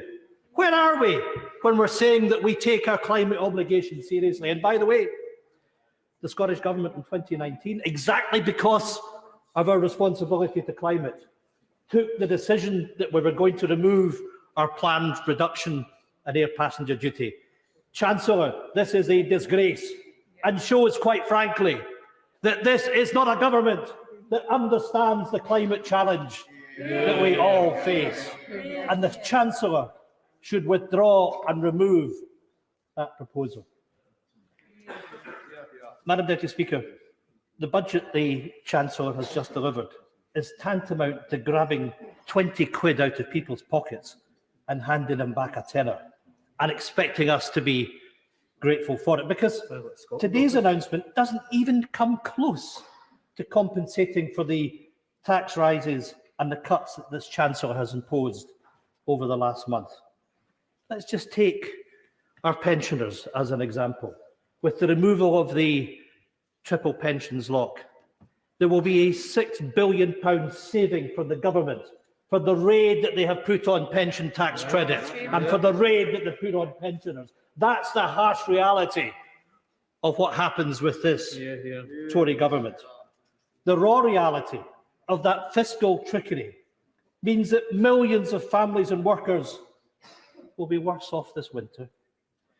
This is a budget that brazenly cuts taxes for the banks, whilst at the same time cuts universal credit for the poor. Now, we welcome the changes to the taper relief, but it doesn't change the fundamental fact that everybody on universal credit has just lost £1,000. The Chancellor, who once promised to do whatever it takes, is now a very distant memory. The true test of this budget was whether it would radically act and tackle the cost of living crisis, the Brexit crisis, and the climate crisis. Madam Deputy Speaker, it has failed that test on all three fronts. Instead of doing whatever it takes, the Chancellor has done as little as possible. And the Tories' half-hearted rhetoric about fairness has predictably only produced half measures when it comes to soaring household bills and the crippling cost of inflation. Perhaps worst of all, before the Chancellor stood up today, millions in poverty knew that they were facing the choice between heating and eating this winter. And the ultimate failure of this budget is that when the Chancellor sat down, those millions of people are still left with that terrible choice. Madam Deputy Speaker, once the full details of today's announcement sink in, I think that the Tory cheers for their Chancellor will quickly fall silent. And we can already sense that discontent growing from government backbenchers in the red wall seats. Because another hidden truth of this budget is that it only promises capital spending tomorrow, but delivers austerity today. The Chancellor is living in the naive hope that the public will somehow have forgotten what his government have hit them with over the last few weeks. He came in today and bragged about his government's generosity. But for the last month, his government have hammered working people and ordinary families with regressive national insurance tax rises, the premature end of furlough, and worst of all, that disgraceful £1,000 cut to universal credit. I'm sorry to break it to the Chancellor, but the public have far from forgotten. They know that the political choices this government has made, and they know the choices that have made them poorer.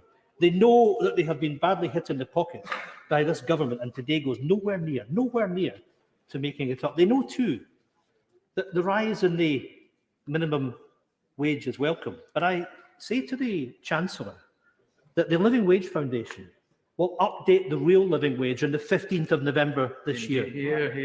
That will reflect what is happening, and perhaps the Chancellor and the Secretary of State for Scotland might listen, because actually this is important, because this is about the poorest.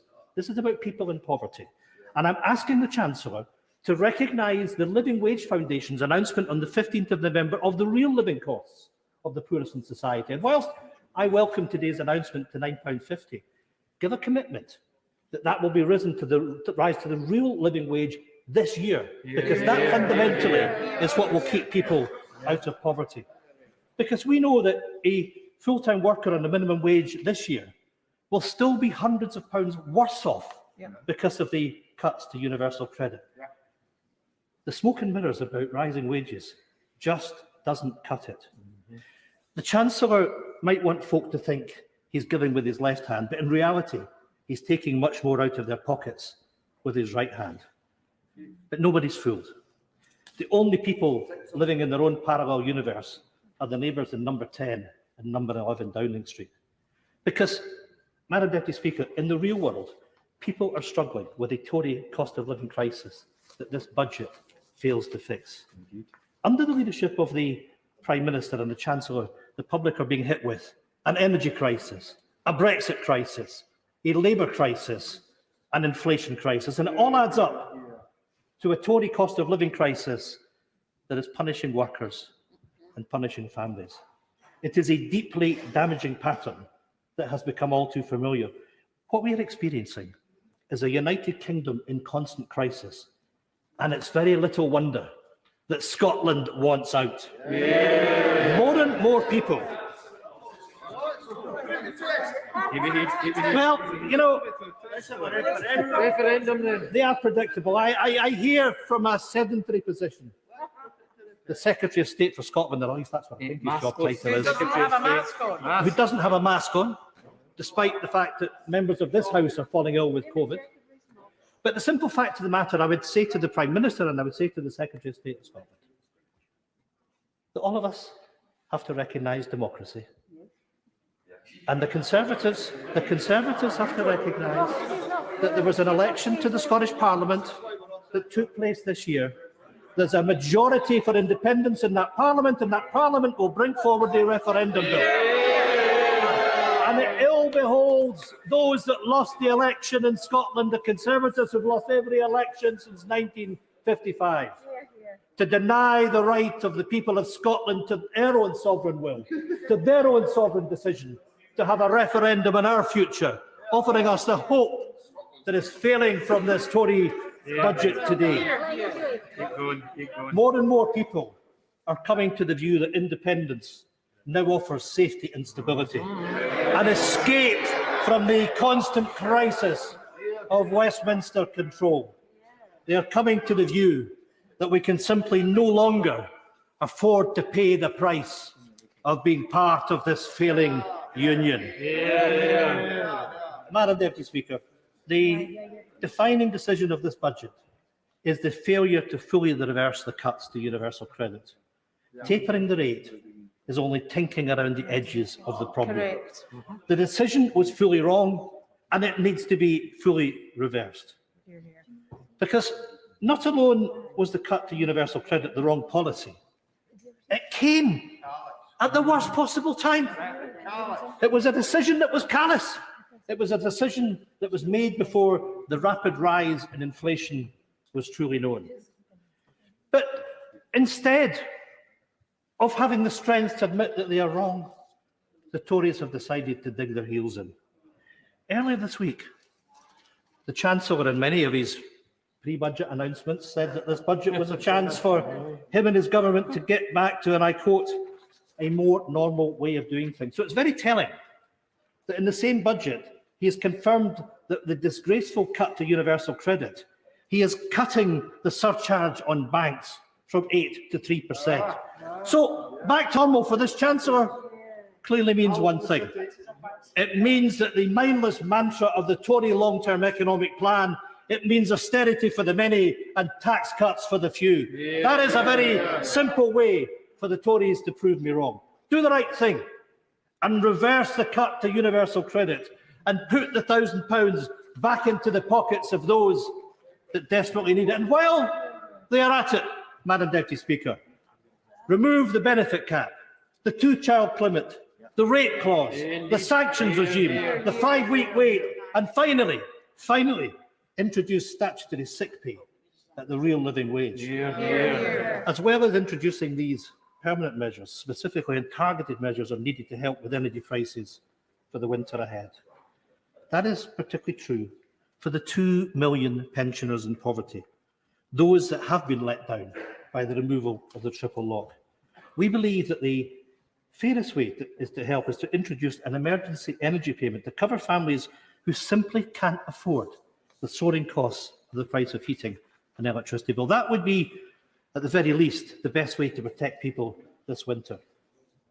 Madam Deputy Speaker, I suspect that inflation will not be alone to be the pressing issue of this budget. I fear it may well be the defining issue of many budgets to come.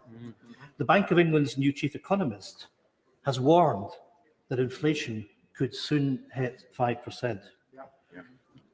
Mortgage holders are rightly fearful that this inflationary spike will be met with a rise in interest rates. The Chancellor seems to think that all of this is merely transitory, but complacency on this issue is simply not an option.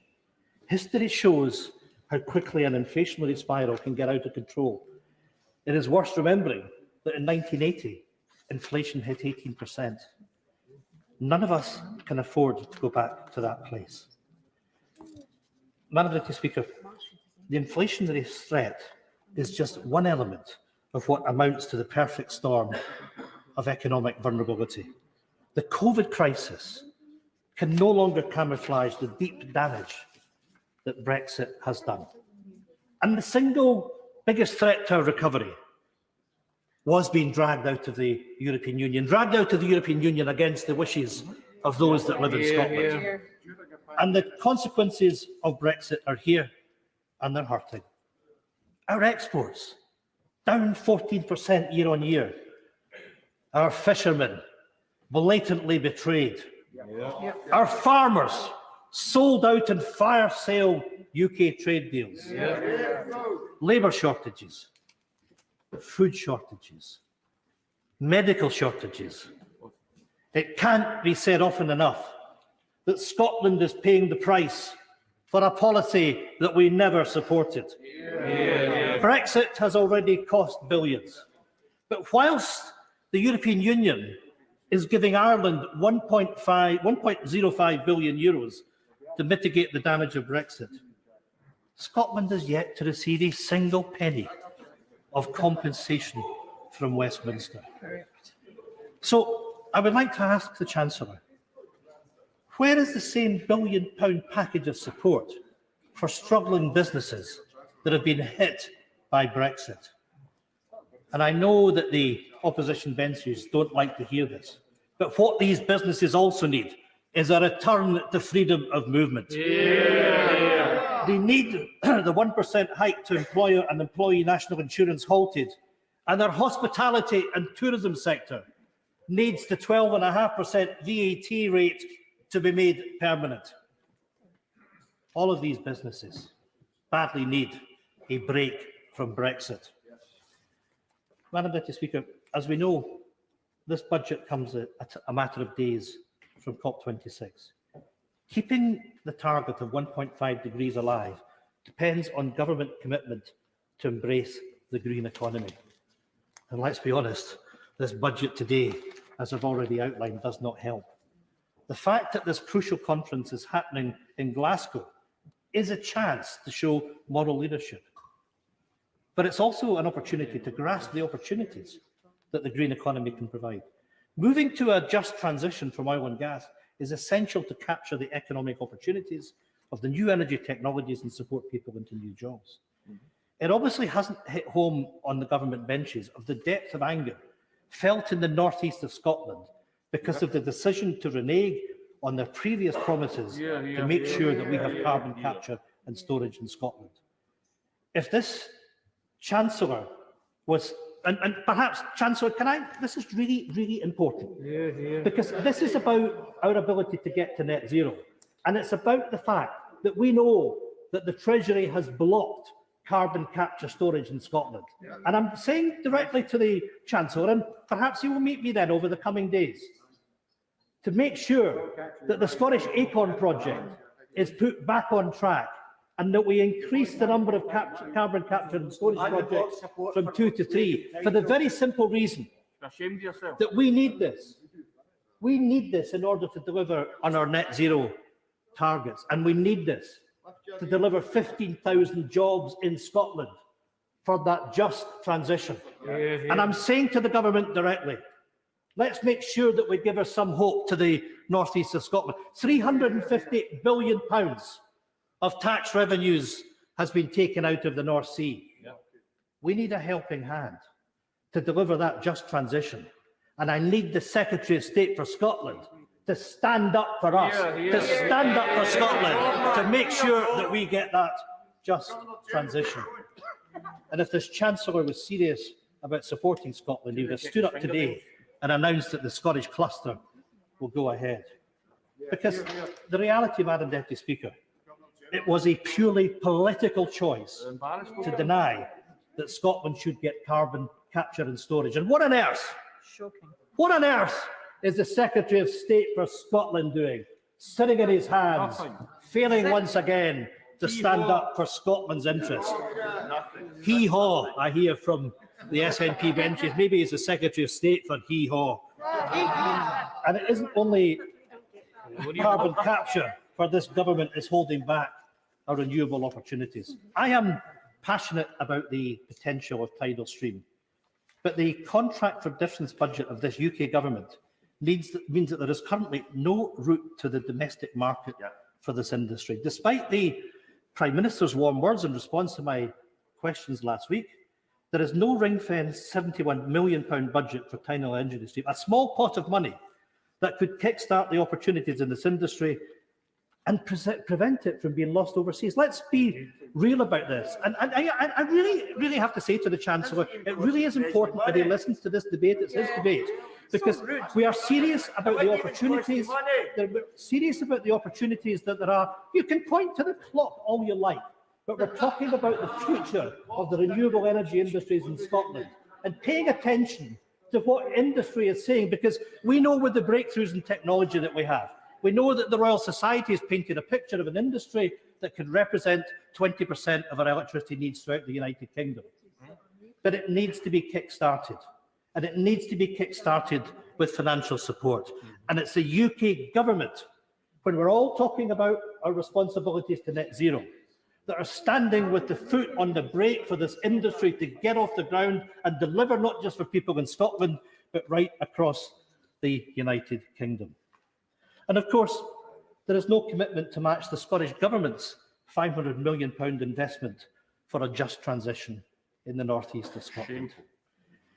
Now that the Chancellor has blown up the idea of a Boris Bridge across the Irish Sea, he should, after all, have plenty of spare money to invest.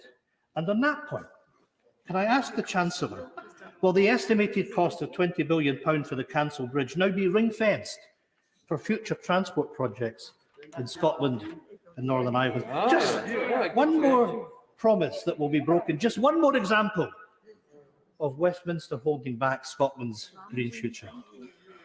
Madam Deputy Speaker, this budget could have been an opportunity to do things differently, to get a grip on the cost of living crisis and to kickstart a fair recovery.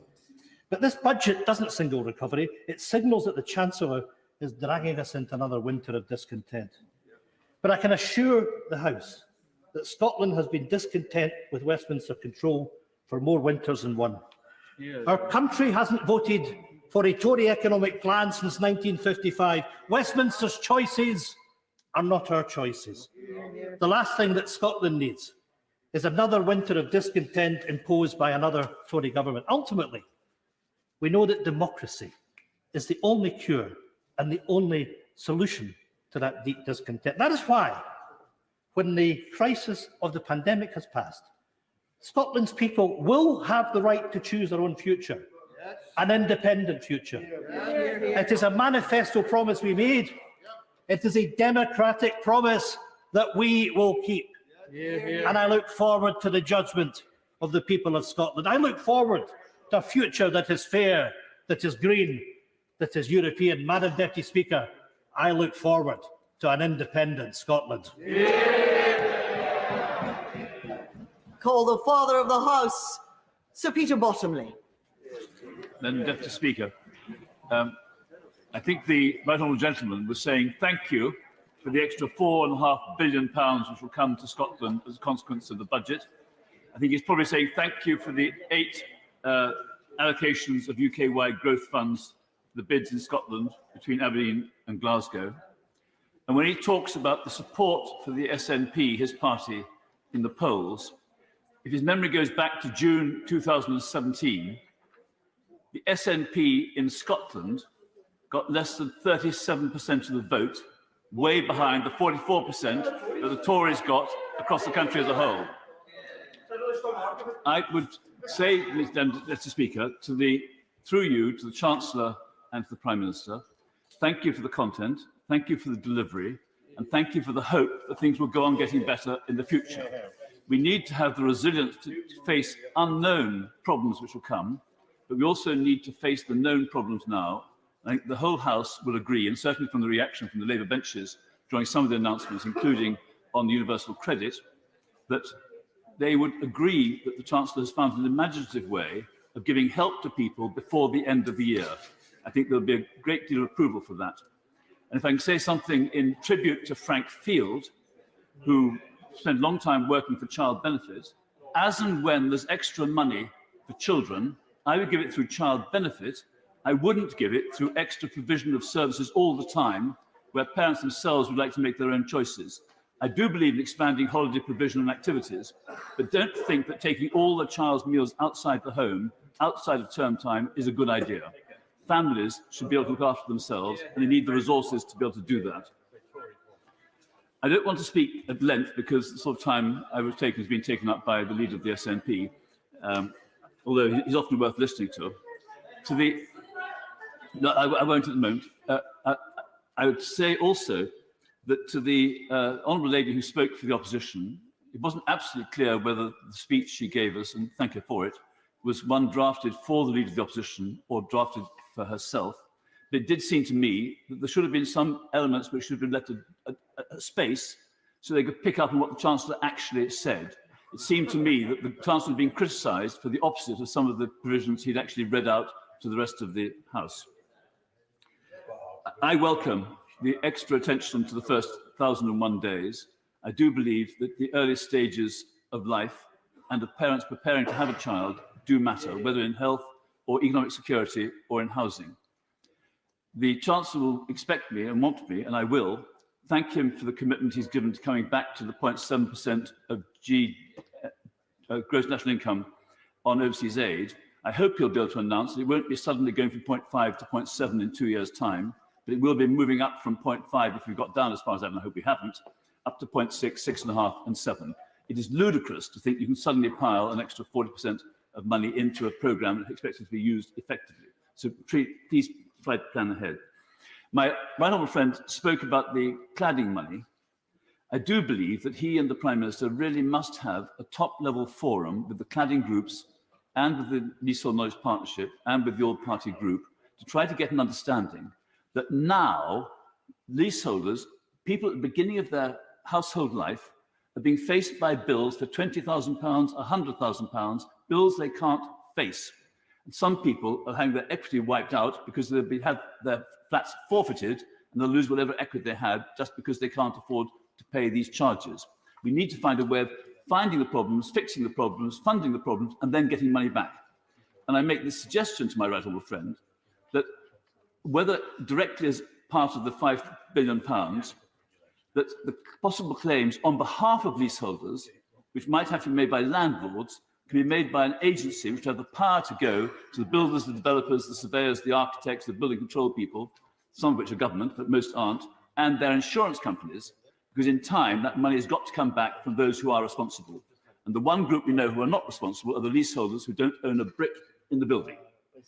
I could go on other ways, but just to say, as a life member of CAMRA, can I thank the Chancellor for what he's done on the draft beer tax, and on behalf of Worthing, which has a good reputation for hospitality, that the business rates relief will be greatly welcomed by 90% of our businesses on our streets. In closing, can I say that some people think on Worthing as a place that's not only represented by a mature MP, but has a lot of mature people. They're wise people. We've had one of the youngest mayors in the country. We've had one of the youngest council leaders in the country. And as Dan Humphreys, our leader, prepares to retire after 6.5 years, can I thank him for doing the kinds of things which government is trying to do as well, in increasing digital capability, going for regeneration funds that work, working with local councils, sharing offices with other councils to get the best value for money, and providing the kind of lead that with the quiet, dramatic provision of local services, which gives local government a good reputation. And if I can say so to my right honourable friend, the Chancellor, if he can go on doing sensible things that get support across the House, as he has today, we'll be glad that he can join that company too. Thank you. I hope that we can manage the rest of today's debate without a formal time limit, because we have plenty of time, but there are also a great many people who wish to contribute. If everyone were to keep to around 7 to 8 minutes in their speeches, which is much longer than we've been having recently, then we will manage without a time limit, which always makes for a much better flowing debate. Meg Hillier.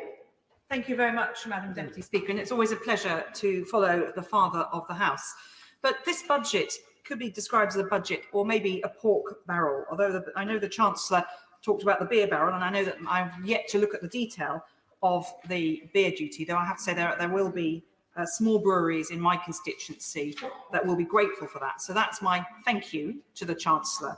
But we have had a budget bringing rabbits out of hats, lots of smoke and mirrors. And when you look at the detail of the funding, as of course we do on the Public Accounts Committee, you can see the empty holes in this Swiss cheese budget very much. And we've had to talk about levelling up, again, the mantra, but no acknowledgement about the reality of the lives of many of my constituents who wouldn't qualify because of where they live by the Chancellor's definition of levelling up. Of course, we're still waiting for the new Secretary of State to define what levelling up means.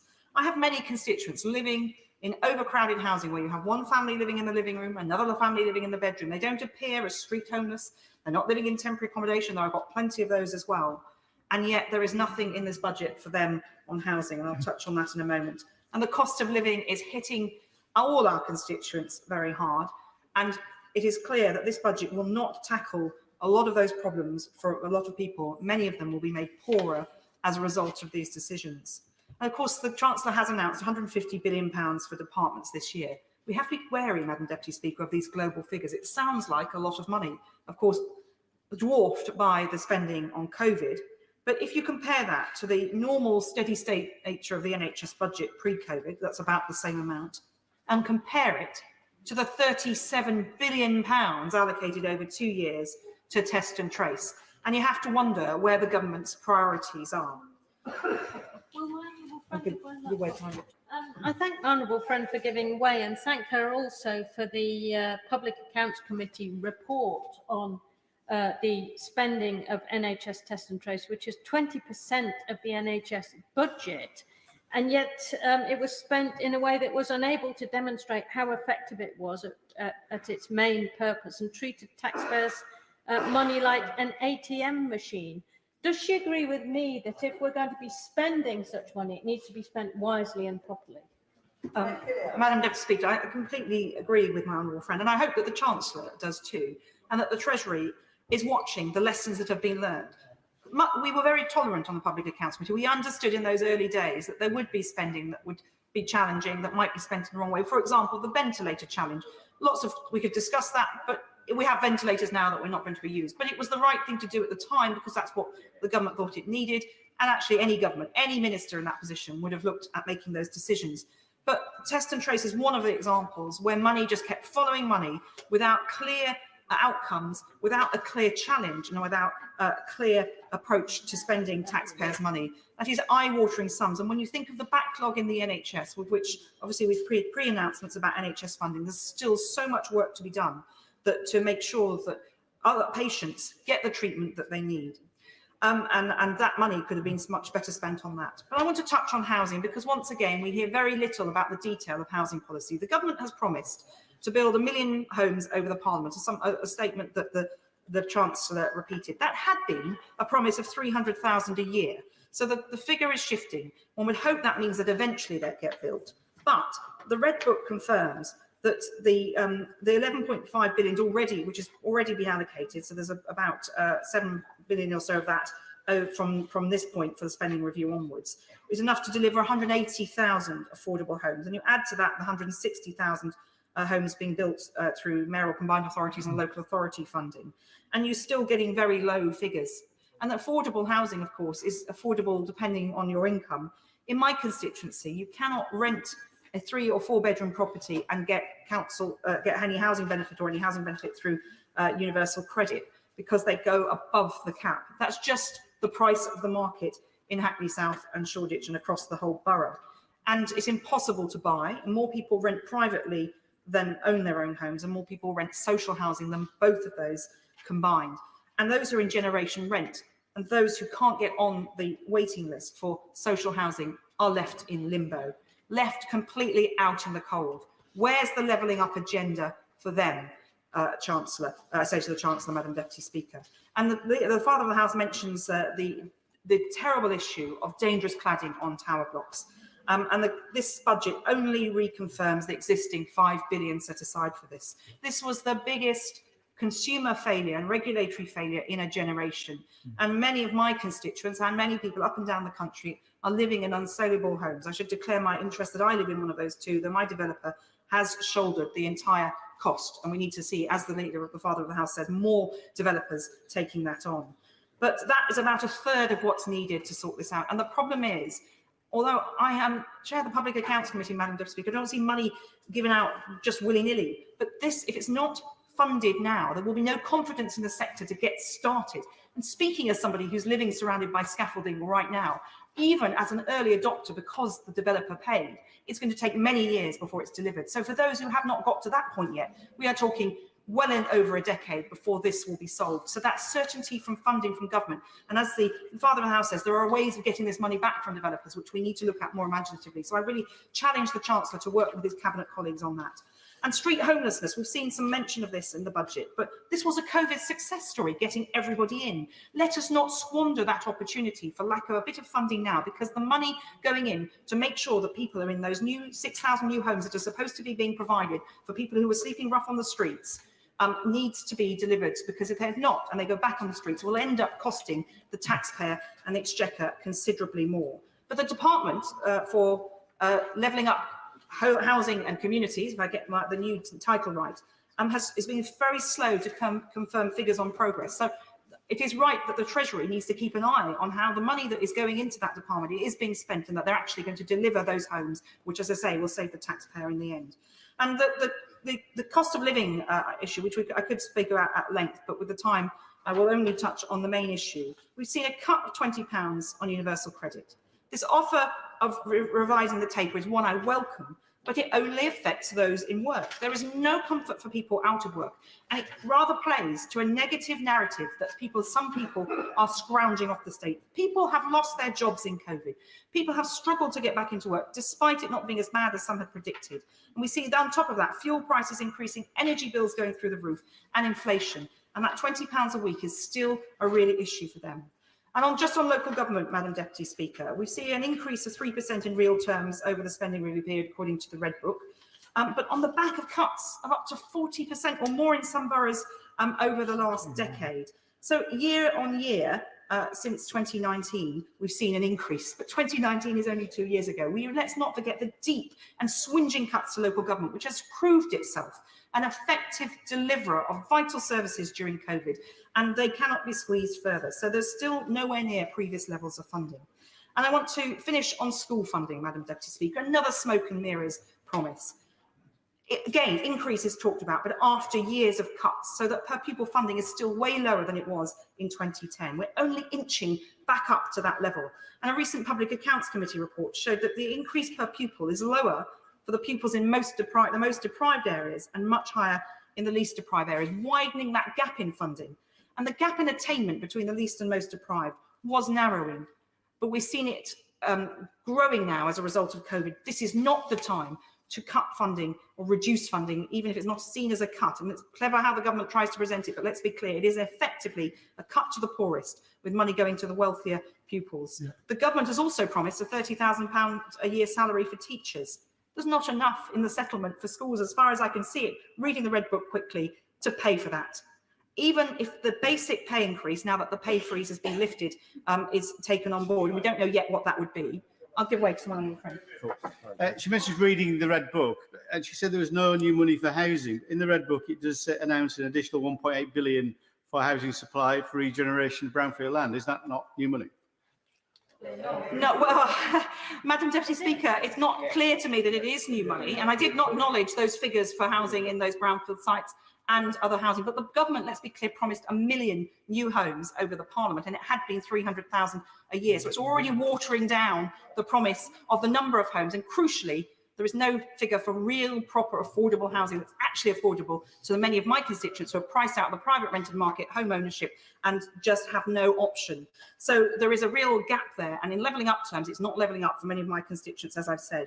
But even on the basic pay for teachers, as I say, even if the pay bodies come forward with an increase, as we might expect they might do, that will be very hard for schools. It means, effectively, it will mean cuts in teachers and other school services in order to pay for that, because there isn't enough money in the pot to carve it all ways. And even that, the catch-up money won't cover that issue. So let's look at the detail over the coming days and weeks. And I think that this flourish that the Chancellor came to at the dispatch box will wither away as we see the reality that this doesn't exactly deliver everything that he's promised. Theresa May. Thank you. Thank you, Madam Deputy Speaker, and I refer the House to my entry in the Members' Register.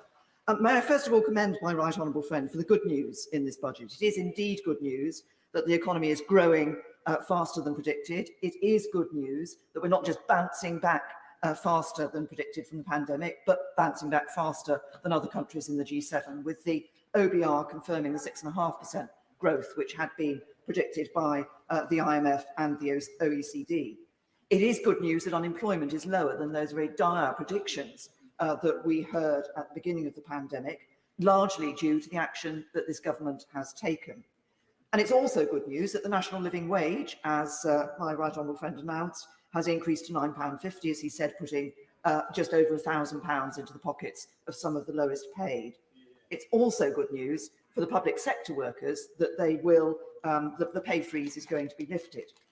And it is good news that the Chancellor has felt able to announce, albeit over a number of days publicly rather than today to this House, a number of areas of increased spending on issues like infrastructure, the NHS and science. And I agree with my right honourable friend that today we must start to build the new economy post-COVID, and that we're on the verge of what could be an economy fit for the new age of optimism. Now, like my right honourable friend, I've always been optimistic about what can be achieved by the talents and hard work and initiative of the British people. What they can do to build a brighter future for themselves, their families and the country. But the brighter future won't be built simply by telling people it will be there. And a new economy needs sure foundations, and optimism needs to be backed by practical delivery. And as we know, there are headwinds which mean that however optimistic people are for the future, many are finding it difficult to manage today. Now, there's a debate to be had, as the chairman of the Treasury Select Committee said, about what is going to happen to inflation. And of course, and whether it is higher inflation is here to stay or not, or just temporary. And of course, that does have an impact on interest rates. Increased taxes will have both an direct and indirect impact on individuals, as will increase costs in other areas. And we must never forget, as the Labour Party so often does, that if you increase taxes on business, it isn't the case that people are not hit by that. because those taxes often increased costs often can't be absorbed and are passed through to consumers, passed through to members of the public. But I do welcome the significant cut in the taper rate on universal credit that my right honourable friend has announced. This is something I think it's true to say Conservative governments have been working for, but previous cuts have been rather less dramatic than the one that he announced today. And I think that's extremely, what he has done is extremely good news. I just want to focus briefly on three particular issues in the budget and spending review. The first is the forecast of future growth of the economy. As I said earlier, yes, we're bouncing back well, but our economy will be smaller for a number of reasons, some specific to the UK. And the predicted rate of growth is below that which would normally be seen as an acceptable trend rate of growth. And I'm interested in the fact that the government appears to be thinking that it can sustain a situation where public spending, as I think my right honourable friend said, was 3.8% increased a year, where the economy would be growing at less than half of that rate. I welcome the fact that my right honourable friend has introduced new fiscal rules, but I may have misheard or misunderstood. I think he said that the new fiscal rules will be met in the third year of every forecast period, but the forecast period rolls forward every year, which suggests to me that we're never going to reach the fiscal rules. They're just going to be rolled forward every year. Now, as the chairman of the Treasury Select Committee said, it is not the case that past governments have not been guilty of changing the date at which the fiscal rules were going to be met, but it seems to me that it's baked in, unless I've misunderstood, that they never necessarily need to be met. Of course, the answer to the issue of that balance of increased public spending versus growth is to increase the growth rate of the economy. And I support the desire to have a green industrial revolution. But that brings me to my second point, which is that the green industrial revolution isn't just about providing support to businesses, providing support to different sectors and to initiatives like hydrogen.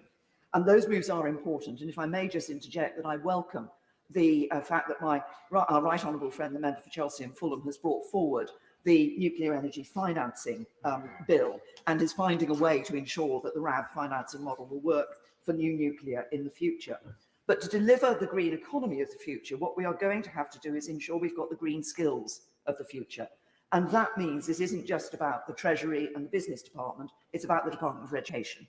It's about ensuring that at every stage in our education system, we are preparing people for the jobs of the future and ensuring that they have those green skills. There was a lot of reference to skills in the financial statement, but I didn't hear any specific reference to green skills, which is very important. And young people are hugely enthusiastic about saving the planet. As I know, when I raised the 7th green flag for St Mary's Catholic Primary School in Maidenhead recently, we need to ensure their education is providing them with what they need to be able to take out those green jobs of the future. I'll give way. I'm grateful to her for giving way, and even more grateful that she is mentioning the whole issue of the climate emergency, green skills. This is a vitally important issue that it feels like the Chancellor was skating over. I don't think he got the memo on the climate emergency. But would she agree that if we had much greater investment in this net zero review, we would be able then to be able to scale up the jobs on the level that she's describing? At the moment, we've got a pitiful amount going into that net zero review. We've got a budget that is actually making more car driving more likely. It's making that cheaper. It's making short-haul aviation less cheap. So it's sending out the wrong messages at the wrong time. We need a test that would make sure that every single spending decision is measured against its climate impact. Well, obviously, the Honourable Lady has always spoken passionately on these issues in this House, but I think she has overlooked the fact that the Chancellor announced a significant number, several 100,000 green jobs for the future. There is investment going in by the government, but the point I'm making is that it is not just about the investment that the government's putting in directly into these areas. It is about ensuring that our whole government, across government basis, actually understands the importance of this issue. And that includes education. I had a very positive meeting with the Secretary of State for Education earlier this week on this and other issues. So it is a cross-government exercise and it needs to be understood as such. My third and final point is on a different issue, which is about the NHS and social care spending. I recognise the increased money going to local authorities, but I do just want to raise the point that there are local authorities who do feel that they are going to be significantly hit with significant costs with the new social care provisions. This isn't just about the costs in the next couple of years before the levy money comes into social care, but it is for those authorities who are in areas where the provision of care is more costly than in other parts of the country, and where they have a very high proportion of self-funders. And that includes both Wokingham Borough Council and the Royal Borough of Windsor and Maidenhead. But my main and final point was in ensuring that in the necessary bid to deal with the backlog in the NHS, and obviously more funding has been announced in relation to that, we don't lose sight of the long-term plan. The long-term plan crucially had commitments on areas like mental health, on prevention and on workforce planning. And those commitments need to be met if we're going to put the NHS on a sustainable footing for the future. And for example, the young person whose mental health needs are identified and provided for at an early stage is the person who will not then turn up in A&E in a crisis situation, costing the NHS actually more. And in the long-term plan, there's another important aspect. It was matched with some measures and some metrics that the Treasury was going to be able to use to ensure the money was being spent effectively and wisely. And as we know, the NHS does not always spend the money as well and as effectively as it could do. People want to see more going into the NHS, but they want it to be spent properly with value for money. So it is important that the government doesn't lose sight of that. Now, as a Conservative, I believe in low taxes, fiscal prudence, sound management of the economy, and I look forward to us being able to be in a position to deliver that at the same time as we're delivering that green economy for the future and that optimistic future that my right honourable friend referred to in his speech. Nick Brown. It's a pleasure and indeed an honour to follow the right honourable lady in this debate. And I'm not sure that either of us would have thought we'd find ourselves doing this, but we do. And I have to say, I agreed with a great deal of what she had to say. Certainly I agreed with far more than is probably good for me nowadays. But I did, and I will say so in my speech. Now, I've been a member of this place since 1983, and I've heard a great deal of, I think, just about every budget speech. The style has changed rather a lot. There was a time when we used to get a long lecture about monetarism and the money supply. The whole theory would be explained to us with special emphasis on M4. The present Chancellor's heart seems to me, and I may have just got this wrong, to still be with that school of thought, but, and it's to his credit, he's realised the extraordinary nature of the circumstances that currently confront us and taken what for him, and I guess the Prime Minister as well, has been a philosophically broader view. I mean, the current circumstances are quite mind-boggling. We haven't done this voluntarily, and I don't blame the government for it, but we've got borrowing at a peacetime record now of some £320 billion. That's the equivalent to 14.9% of GDP. The government debt has increased now to about 96% of GDP. Spending, I acknowledge, is falling, but it's still at a what for us is a high level, and what for the Conservative Party must be a very high and worrying level, surpassing anything that we've seen in peacetime. As well as the national finances being under great strain, so too are the finances of my constituents. I welcome some of the measures in the Chancellor's speech, the capital funding for the National Health Service to try and clear the backlog. Whether it's enough is certainly more than we were going to get, and so I welcome it on those terms. I have to say I'm very sceptical as to whether the funding for the announced changes will find its way later into the social care budgets, and that the cost of that, because we all see it's necessary, and actually it's necessary now, not in a few years' time, is going to end up with local government. And as we work through the details of the budget, the ones that weren't leaked to the newspapers in advance, I think we will find that local government, unable to do so, but is forced, particularly in metropolitan areas, to pick up the burden. I also welcome, I join the Right Honourable Lady in welcoming the long overdue, from my point of view, addressing of the taper on the universal credit interface with increased work earnings.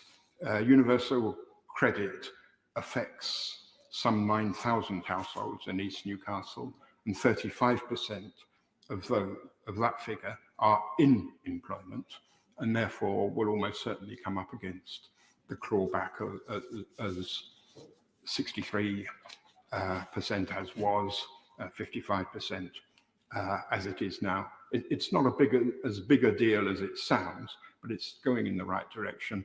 It is welcome. The problem of the interface between benefits to people who are in work is not a new one. And my own view is that more thought needs to be given to this, and to try and find a more equitable solution. The marginal tax rate is still quite high. It was 75% on the old clawback when national insurance and other taxes are added in, and it will be something of that order, even with the government's announcement. But that doesn't stop me welcoming it. I do. Discretionary incomes, particularly those of the poor, are under significant pressure, and I regret the fact that the present government have decided to break their manifesto promise and take more from those who haven't really got it, with their 1.25% increase in national insurance. I can see why the government, a Conservative government, sees the need to raise tax, but there were other ways of doing it, and I'd like a lot more reassurance that these have been explored properly before we arrive at the solution the government have arrived at. The mention has been made of the inflationary pressures that are now loose in the economy. I take this very serious. Yes, of course I will. Can I take the Right Honourable Gentleman back to those halcyon days when he enjoyed lectures on monetarism and remind him that inflation is always and everywhere a monetary phenomenon. There is no such thing as cost-push inflation. If he'd let me make a little more progress, I was going to quote Mrs. Thatcher with approval, and I rather thought that would catch his interest as well. Because what he says is essentially correct, and this, when these issues were more contentious, was recognised very vigorously indeed by the then Conservative Prime Minister, Mrs. Thatcher. She once said that inflation is the biggest destroyer of all, of industry, of jobs, of savings, and of society, briefly acknowledging, untypically for her, that there was such a thing as society, which is perhaps a better known quote. And I have a memory, although I seem to have lost my copy, of the 1987 Conservative Manifesto, that it contains the memorable phrase, "Inflation is an evil and must be exterminated." And I commend that point of view to the present government. If inflationary forces are unleashed again, given all the other problems we have to face up to at the moment, the victims are my constituents, are the poorest, those least able to find out the extra money, or indeed find the goods to buy, given the way the distribution sector is currently challenged. These higher priced products could only be purchased if they found a supermarket that was still selling them, which were not being disrupted by a lack of delivery. HGV drivers, retailers' stock levels are at their lowest since I entered this house in 1983, or reportedly at their lowest. I cannot claim to have personally done a stock check. We know that inflation will hit our constituents hard. The gas prices need a response from the state, at least temporarily. My own preference would have been the Labour Party's call to remove VAT from fuel bills, at least temporarily, for say 6 months, which is our party's proposal. The government could do more, and I would urge it to do more to help our more vulnerable constituents through this winter. And that brings me inevitably to COVID. Look, I hope, reportedly the R rate is now going over 1 and is said to be as high as 1.2. I understand the government's underlying assumption is that the booster vaccine will provide a countervailing policy, and that will be enough to bring this back down. But if it isn't, the government needs to focus very seriously on whatever plan B actually is, because to put the country in the current circumstances through the lockdown or some other set of restrictive policies again is going to have a devastating effect on our hopes for a recovery. The problem, and I'll finish on this because I know other members want to get in, it is a fact that in 2014, 27% of children in my constituency lived in poverty. The latest figure that I have for my constituency is 38%. The adjustments that have been made, announced, pre-announced, if you will, in this year's budget do not serve to relieve that burden on the bulk of my constituents. And it is true for all 12 constituencies in the northeast of England I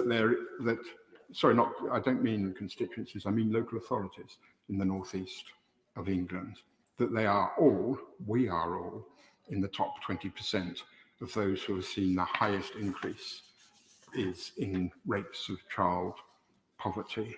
Now, the government used to say that the way through this was to increase economic activity, the Northern Powerhouse. The Chancellor didn't mention the Northern Powerhouse in his address at all, unless the government have renamed it Teesside. But the thrust of the argument is still clear, and I would like this to succeed. I would like jobs, properly paid, well-resourced jobs brought to the region, and to see them endure. It's not a quarrel between the parties that we want to drive up the living standards of our constituents in our region. We can make much more common cause here in the Parliament around the details of this issue, something I tried to tackle when I was the regional minister, and with some success. I'm not going to say with anything else. One of the galling announcements in the Chancellor's speech was the reference to family hubs. What happened to Sure Start? What was wrong with Sure Start? Yeah. If the incoming Conservative government had thought it was a poor initiative, could have been configured differently, why didn't they just pick it up and configure it differently and shape it like they say they now want to shape the family hubs? The underpinning reasons for the policy are wholly justified. It did deliver results. I think the government are right to have found their way to it now, but they should have got there 11 years ago, 10 years ago. And finally, the greatest question facing our country, the world at large, is climate change. The prospects seem to me to be absolutely terrifying. I wish the government well with what the COP26 conference and taking these issues forward internationally. Are we going to get there? I share the concerns and the worries of, frankly, every thinking member of this House. It is essential to the community that I represent that the government does get there, that is able to carry international partners with us. And for the northeast of England, these are within the government's proposals, are industrial jobs. These are jobs that we could do, projects that our communities could bid for, and we want to play our full part in taking a green industrial strategy forward. Chris Grayling. Thank you, Mr. Deputy Speaker. It's a pleasure to follow the right honourable gentleman. Of course, he's right that many of us share common ambitions across the House. We share ambitions for the COP conference. We share ambitions to bring better jobs to his constituents and indeed constituents across much of the country in areas where those jobs haven't necessarily been present in the past. I was Employment Minister, Mr. Deputy Speaker, back in 2010 in the wake of the last economic crisis. And so it is a particular sense of pride, and I emphasise pride, and I listened to today's budget and I congratulate the Chancellor. Because back in 2010, we had 2.7 million people unemployed, and the number was rising and the pressures were upward and the challenges were enormous. And I listened to economists saying this is going to get worse and worse and worse. And actually, Mr. Deputy Speaker, one of the things, actually the thing I'm proudest of, that this party has achieved in government over a decade has been the transformation in the prospects for employment of the people of this country. Because as we went into the pandemic, we were as close as we have been in modern times to full employment. After, I think, some tough economic decisions, some tough public spending decisions, some tough challenges met after 2010, we collectively, whether through smart management of the economy, through the right employment programs to support the long-term unemployed, we delivered a transformation in the job prospects, particularly of young people in the United Kingdom. And it was with huge trepidation at the start of the pandemic that I saw that work risking disappearing. Forecasts of 3-4 million people unemployed, prospects for a whole generation disappearing. And I have to say, Mr. Deputy Speaker, the Chancellor stepped up to the plate. It wasn't easy. The right honourable gentleman was right in saying these haven't been easy decisions for a Conservative government, but they were the right thing to do. Because after a large amount of money spent on employment support programmes, the furlough scheme, the loan support for businesses, we are coming out of this pandemic with unemployment. Yes, it's higher than it was, 5.4%. But I don't think there's many people in this House who, in March 2020, contemplated the prospects for the labour market would not have been pleased and surprised to see unemployment come out of the pandemic at that level and falling, and with 1 million vacancies in the economy and decent prospects for people as they go forwards.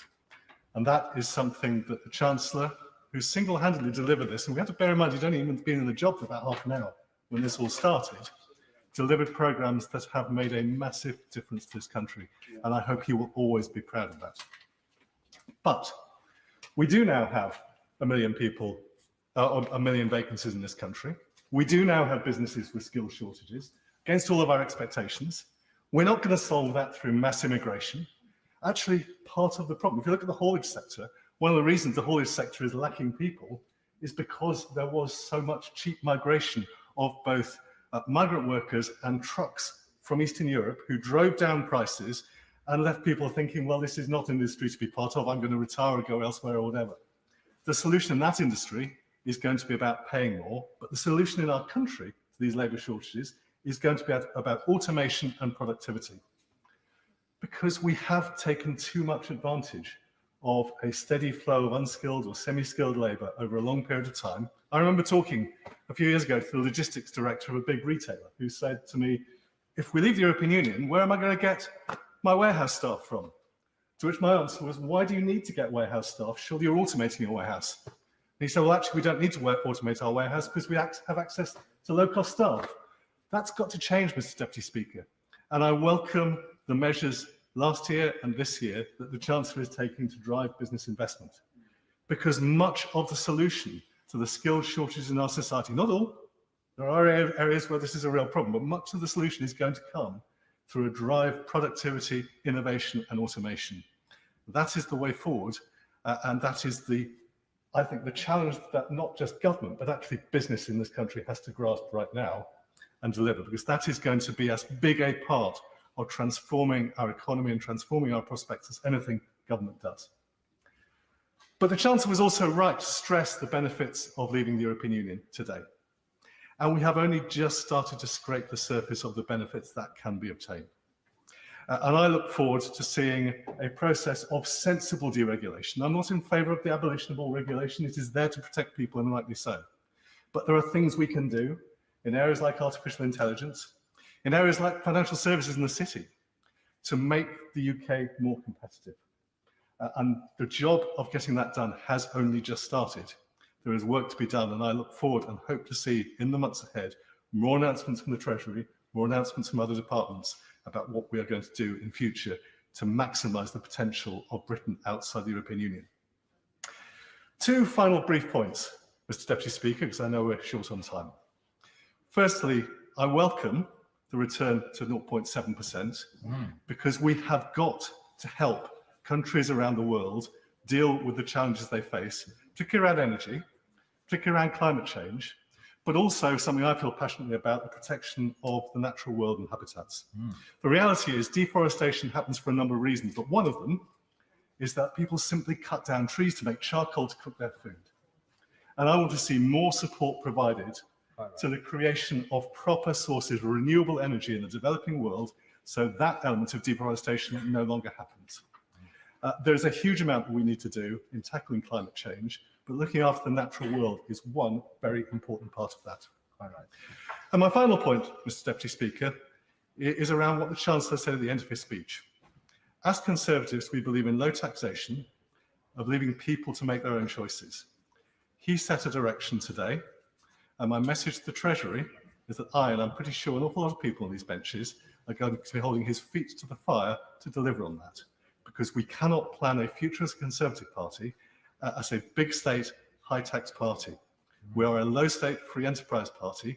We know that that is what leads to prosperity, and we all want prosperity for the people of this country, particularly those who are struggling, particularly those on low paid. This needs to be an equal, leveled up society, and we will not do it with big states and high taxes. Order, just to remind everybody that Dame Eleanor did suggest between 7 and 8 minute contributions, in order that people lower down the list are going to get fairly equal time as well. Mr. Grayling, you did that. Congratulations, but the average is 11 minutes. So please, if people could be a little bit more conscious of their timing in contributions. Mr. Trigg. Thank you, Mr. Deputy Speaker. Mr. Speaker, we'll see if the Chancellor's optimistic forecast for the economy comes true. I believe we have very many more difficult times still to come.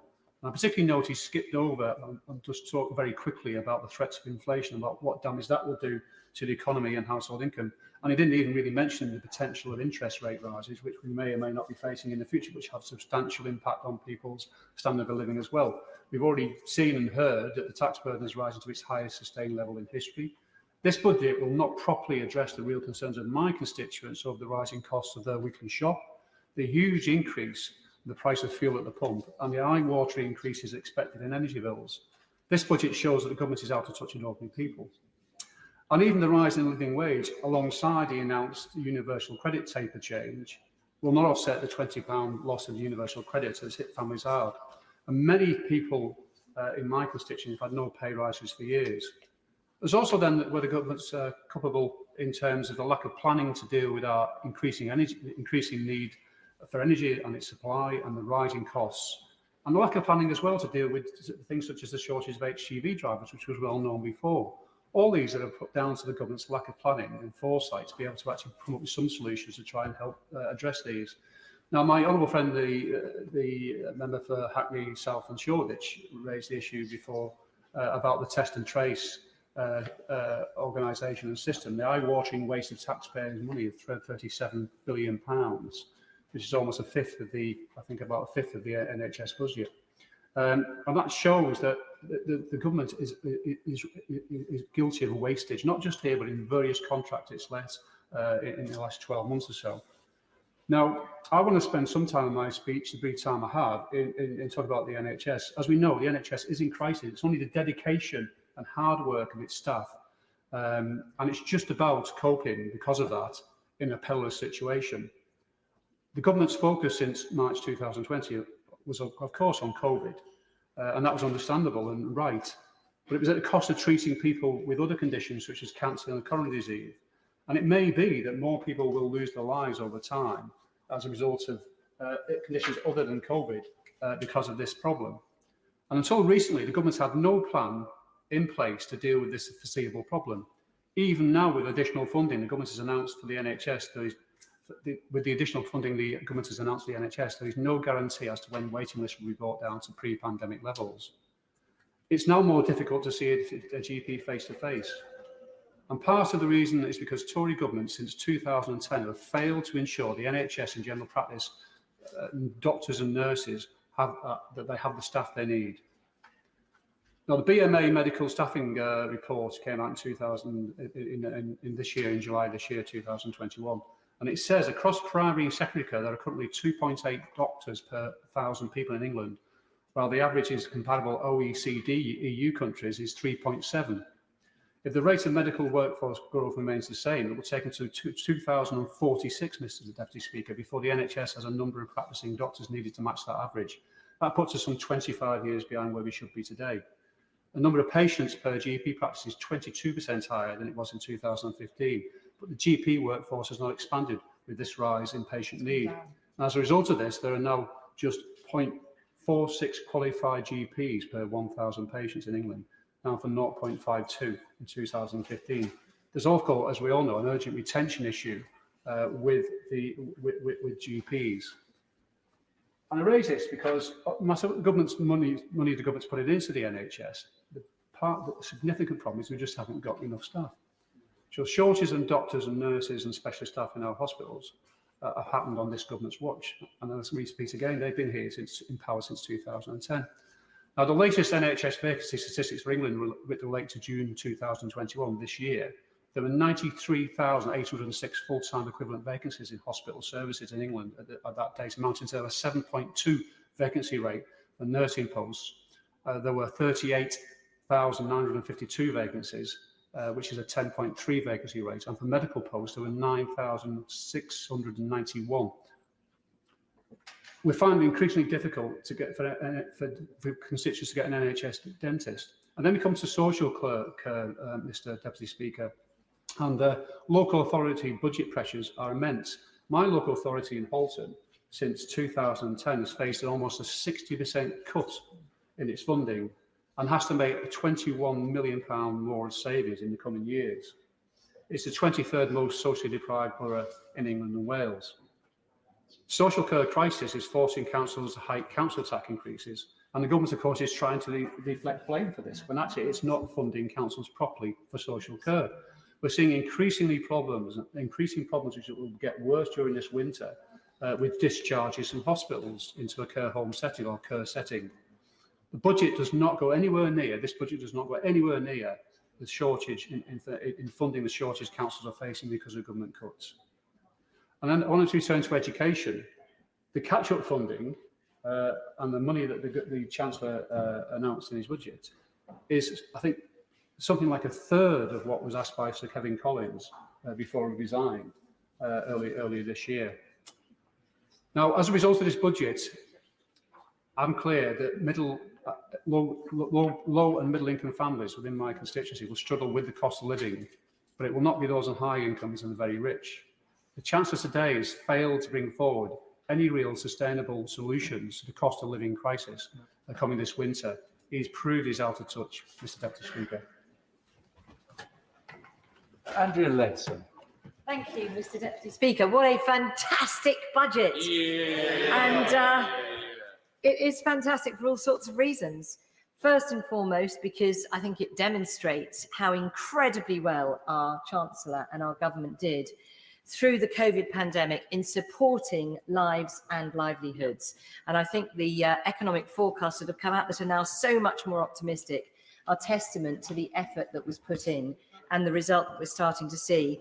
Also fantastic, in my view, for the support it's giving to the leisure and hospitality sector. That's really going to help businesses in South Northamptonshire. So thank you to that, to my honourable friend on the front bench. The universal credit taper, so many people wrote to me about that. That is really going to help people who are in work and also receiving universal credit. Fantastic. And then for me as a former business secretary, the investment in R&D is superb. That is going to create the jobs and the productivity, and particularly the green jobs right across our country that we want to see. But why is this budget so particularly fantastic, Mr. Deputy Speaker? Come on, everybody, babies, yes. And I just happen to be holding this. It's not a prop, it's merely something to lean on, the Best Start for Life. And I want to thank both the Prime Minister and the Chancellor, the whole front bench, so many colleagues on the benches opposite, and so many colleagues on these benches for their commitment for so many years to making sure every family gets the support they need to give their baby the best start for life. And it's something that I know the Prime Minister is totally committed to, and I know that the former Prime Minister, Theresa May, also was completely clear when she asked me to chair an interministerial group looking at the early years that babies are vital. And on that interministerial group, a couple of years ago now, there were two ministers. One was Rishi Sunak, local government minister. The other was Nadim Zahawi. Sorry, Richmond and Stratford-upon-Avon. Thank you, Mr. Deputy Speaker. I should know that by now. And of course, they've gone on to fulfil such a fantastic pledge for every baby. But certainly, I also want to pay tribute to the amazing contributions from parents and carers right across England for their determination to have their voices heard and to make sure that the Best Start for Life is something that can really work for all parents and carers.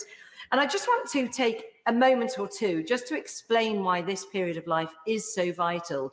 Essentially, human beings, human babies are unique in the animal kingdom in the extent of their underdevelopment at birth. Every other animal can fend for itself pretty well from minutes or at least hours after it's born. But for human babies, they can't do anything for themselves until they're at least 1 year old, and very often up to 2 before they can really fend for themselves. So what that means is that in human babies, both their physical underdevelopment, but also their brain underdevelopment means that they adapt to the environment in which they find themselves. So the baby that's born into a secure and happy home with loving family is going to grow up learning that as an instinct for life, able to do well at school, to make friends, to be able to learn, then to get a job, to hold down friendships and relationships, and then to be a good parent themselves. But conversely, the baby born into a situation where there's perhaps interparental conflict, where there might be drug or alcohol misuse, mental health problems, severe deprivation, that baby is not going to have those same life chances. And all of the research demonstrates in spades that for those babies, life is much harder. Their instinct for life is not good, and they very often go on to have all sorts of problems. I'll give way to the Right Honourable Lady. Thank you, Mr. Deputy Speaker. I thank the Honourable Lady for giving way. There was a Sure Start programme which did exactly what she's talking about. Does she now regret that that was abolished by her government and that she voted to abolish that? I'm so glad that the Honourable Lady, who I consider a friend, gives me the chance to tackle this, because of course that is the standard response is, what about Sure Starts? And I have in this place paid tribute to the excellent efforts of so many Sure Starts and worked with honourable and right honourable members from across this House on that subject. However, Sure Starts did not provide what most families need. Sure Starts, unfortunately, the programme focused, and I can vouch for this, having led a charity that had to pay rent to provide parent-infant mental health within the walls of a Sure Start. Over 20 years ago, Sure Starts didn't stipulate the services for families. They were all about the buildings, and therein lies their problem. What we have now with this government's policy of family hubs is what I hope Sure Starts will build themselves into, and that is a welcoming place for every family to be able to go to find their antenatal classes, to meet with their health visitor, to meet with other parents, to get support, whether it's for smoking cessation or mental health, health or breastfeeding advice and so on, multidisciplinary services under one roof, and not just physically, but also virtually. One of the things we learned during lockdown was the incredible value that parents have placed on being able to take part in something remotely, whether it's breastfeeding support or perhaps dad's mental health support. These things can very well be provided in a 21st century digital age, online and remotely, so that if your baby is crying, won't sleep in the middle of the night, you can actually look at something online rather than waiting for your Sure Start, which unfortunately in so many cases might only be open for a few hours a week. And also I must just take the Honourable Lady to task, because there are 3,000 Sure Starts in England as we speak. And what it is my hope is that local authority areas will use that foundation of Sure Starts to build on them, to create the family hub model that the government is now putting forward. But I do want to just move on to some of the other action areas in the vision for the 1001 critical days. And I'm delighted that the Chancellor has announced funding for every local authority area to publish their own Start for Life offer, because one of the critical things that parents and carers said to us in the early years review is that they just don't know what they need, let alone how to access it if they do know what they need. So if you are pregnant for the first time, why would you know that you might need smoking cessation, breastfeeding, weaning, oral decay help with brushing your baby's teeth, or whether it might be debt advice or nursery advice and so on? When you first find out, hopefully, but not always, the fantastic news that you're expecting a baby, you don't know where to go. And so actually local authority areas publishing and offering to parents that range of Start for Life services is going to be quite transformational. And then I think the third measure that the Chancellor is offering money for today is for a digital version of the Red Book. Now, so many of us, we've got these plastic Red Books with bits of paper falling out of them. We forget to take them to the health visitor meetings and to the immunisations, so the record is incomplete. And sadly, speaking in the research phase to so many foster carers, including some fabulous people who'd fostered 40 babies between them, only 2 of those babies turned up with a Red Book. So for those foster carers, they knew nothing about what had happened to that baby, what was the baby's birth experience, what was the situation with the birth parents. No information at all, and that has to stop. So actually, again, in this digital age, a digital version of the Red Book is going to be quite a game changer for every family, not just for families to see what happened.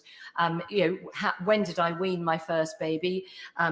When do I need to meet the health visitor again, or whatever it might be, but also for early years professionals, because so often parents say, I've had to tell my story 6 times this week to 6 different people. Why don't you ever talk to each other? And we also know that when there's a serious case review, all too often it's these people didn't speak to those people, this team didn't know what that team was doing, and so on. So actually joining up the services in the Start for Life, the period from conception to the age of 2, is the big win, in my opinion, from today's budget. And I think it's going to be transformational for so many millions of babies across England. And so the next steps, of course, is going to be the implementation. It's not done until it's done. And I want to thank so many colleagues, so many professionals in the early years sector, and so many ministers, current and past, for that extraordinary coming together of views that meant that today is just the biggest win for families. Thank you, Mr. Deputy Speaker. Sammy Wilson. Thank you, Mr. Deputy Speaker. And I may not be as gushing as the lady for the member for South Northamptonshire, but nevertheless, I think that the budget which we're looking at today was one which was delivered in a very difficult economic circumstance. We have had a plethora of figures thrown at us today, a plethora of initiatives, and it's always on the first day of a budget debate.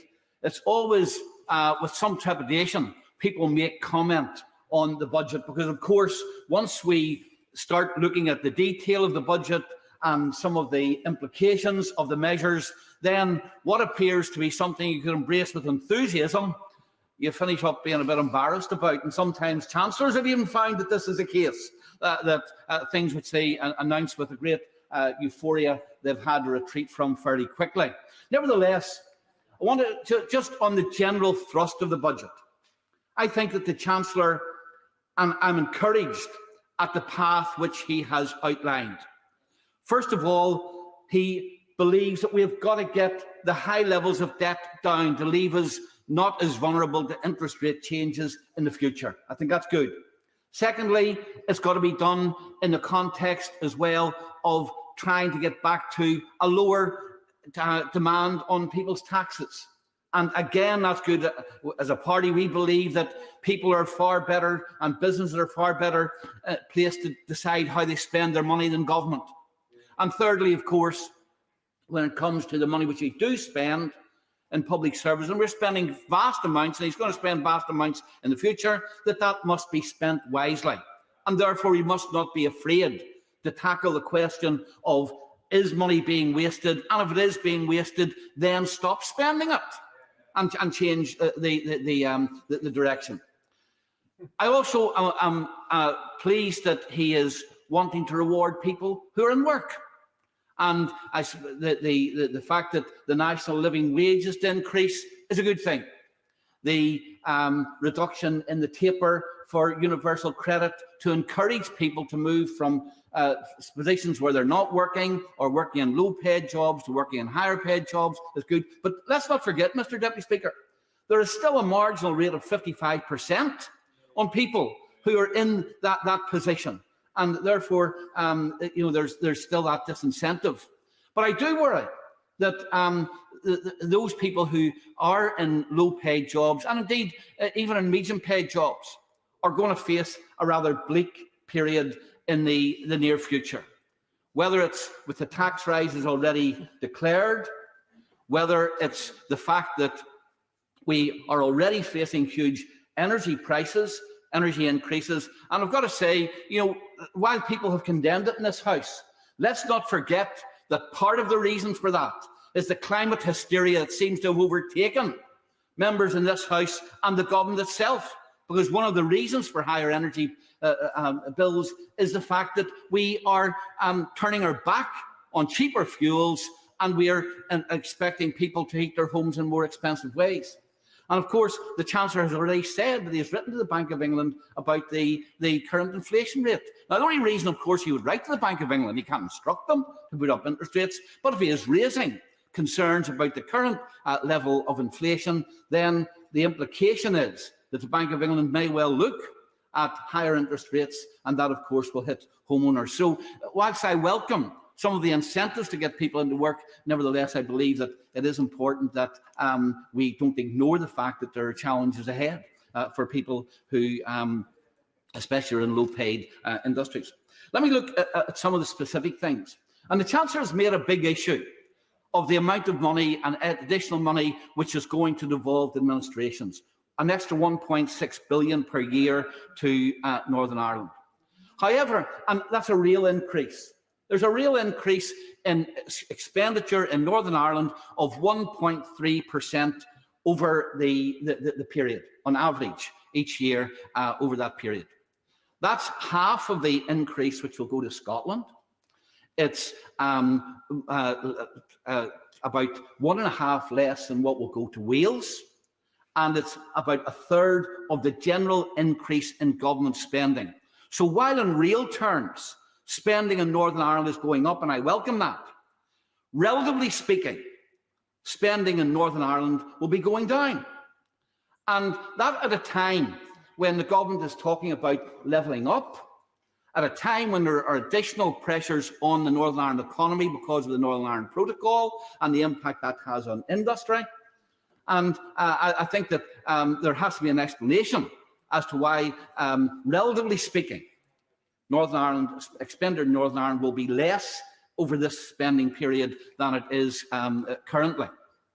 If we look at some of the initiatives which have been undertaken under the Levelling Up agenda, I welcome the fact that £300,000 will be spent on our digital hub in my own constituency in Cushendall. And I already know from speaking to those who are involved in it how that's going to create jobs, good jobs, in a relatively poor rural area.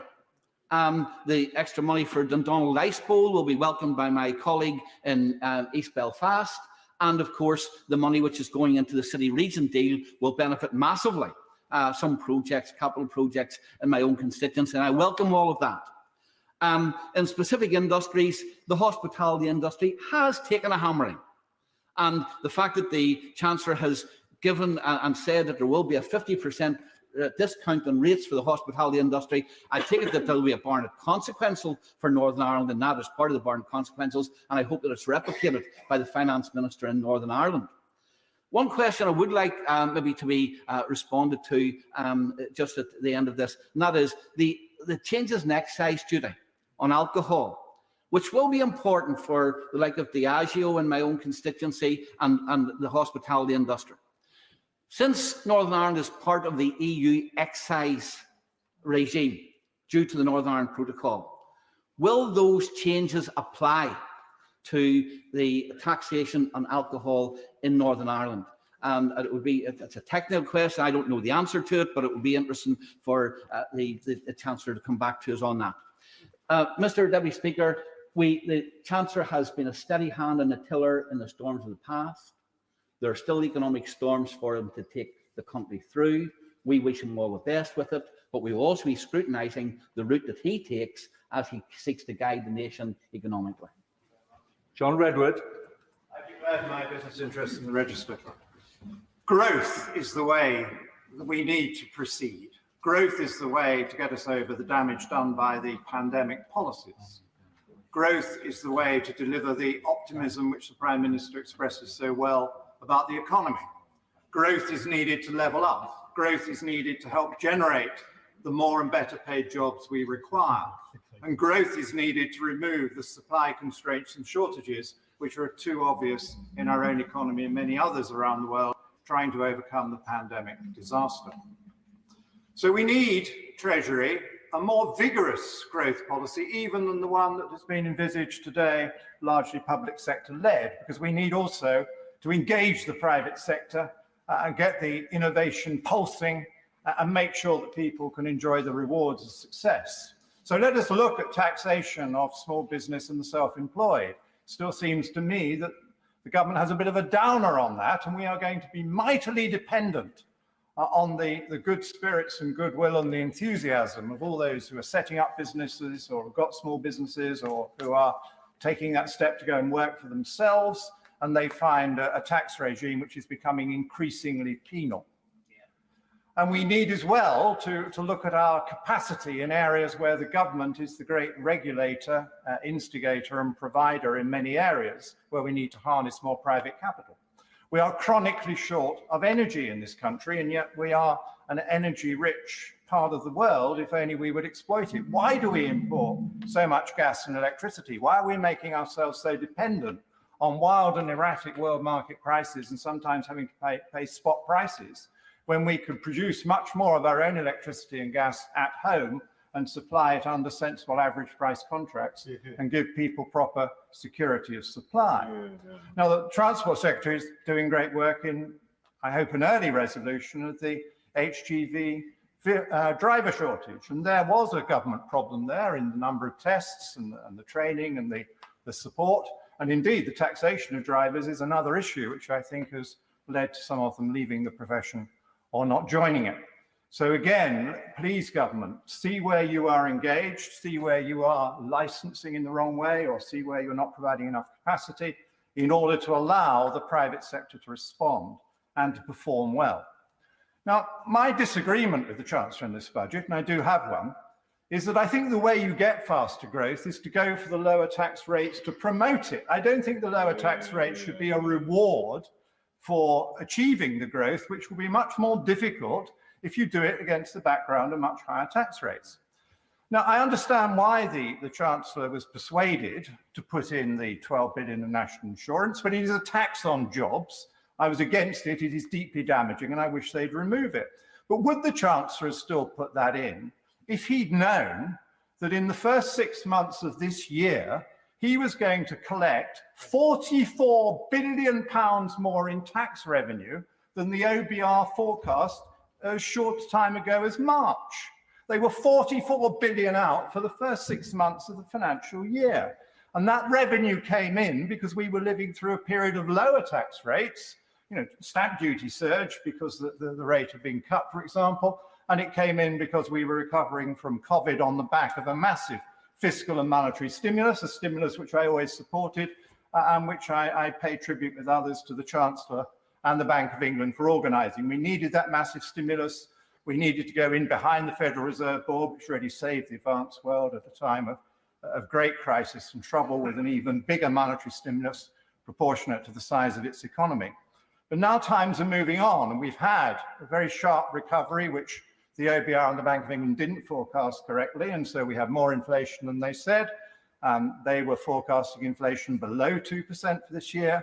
Now I see in these latest figures, they've upped the forecast to 4% for next year, and they've had to up their forecast for this year a bit, probably not by enough.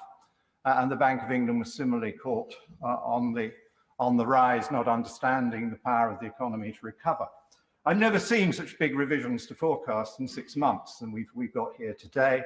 A very big increase in the growth rate, a big drop in the unemployment rate, and a big rise in the inflation rate. So those of us who were saying that the forecasts were wildly pessimistic in March were unfortunately, from the government's point of view, proved right.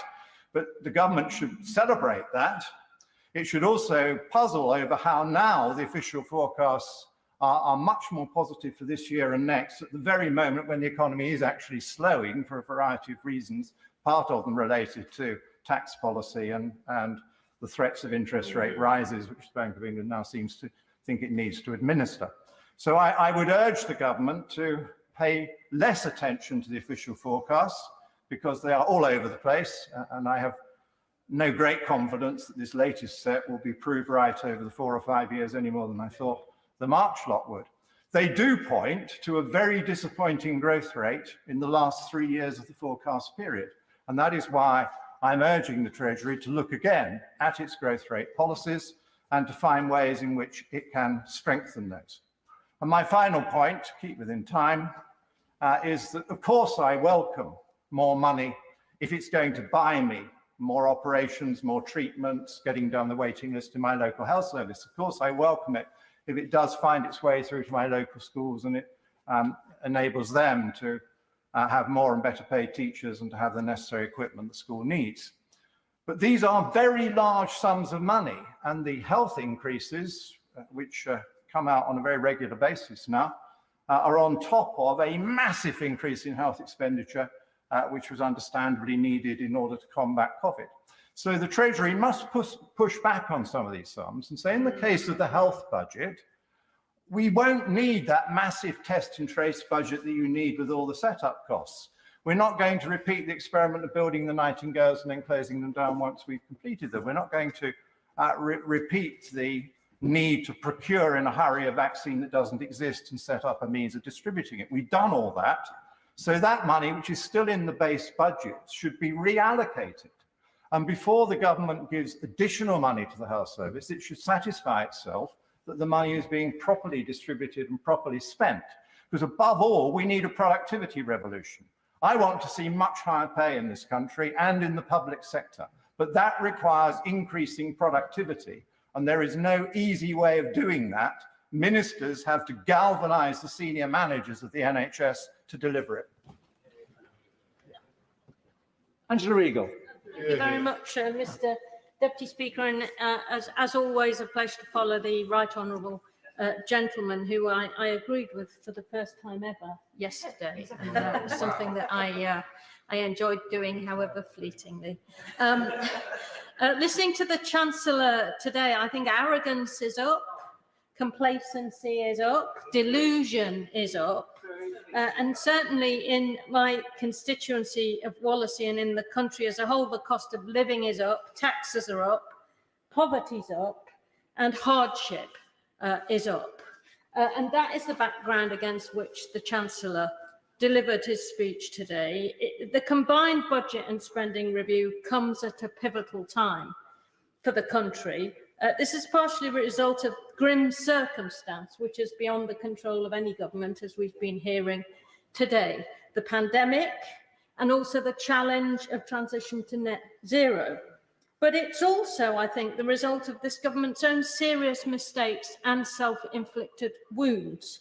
The botched Brexit deal causing chaos at the borders, soaring prices and shortages.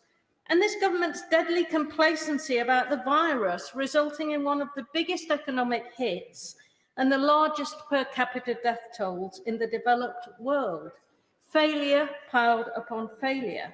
And the most vulnerable have been hit the hardest, whether they are the young having their opportunities destroyed by school disruption, the old sacrificed in their tens of thousands in our neglected and underfunded social care system, or the millions flung into poverty by the government's cruel cut to universal credit, not compensated for by changes to the taper, which have been announced today, which will only help 1 in 3, and leave us with a circumstance where millionaires are paying a 45 pence marginal tax rates, while those on poor wages who qualify for universal credit and are able to work pay 55%. So this is a government, I think, which loves power. I'm happy to give way. Well, I'm very grateful. Just two very brief points. I think it's worth saying that the legacy benefit system that we inherited before we implemented universal credit had withdrawal rates for benefits sometimes close to and sometimes exceeding 100%. So whatever she says, this is a massive improvement. And secondly, I think there is a qualitative moral difference between taking money away from people that they've earned and withdrawing benefits that they're given, paid for by other taxpayers. Those are different things, and she shouldn't try to pretend that they're the same. I agree with the honourable gentleman, certainly, that benefit tapers have been a long-running problem, which I think many governments have got to solve. But if one looks at the minus 63% fall in the DWP's costs, we know that that isn't because everybody's in work, it's because benefits are at some of the lowest levels in the developed world, causing huge hardship and poverty. And I think the right honourable gentleman needs to recognise that as well. Mr Deputy Speaker, I was about to say this is a government which loves power, I think, but is bored of the hard work of actually governing.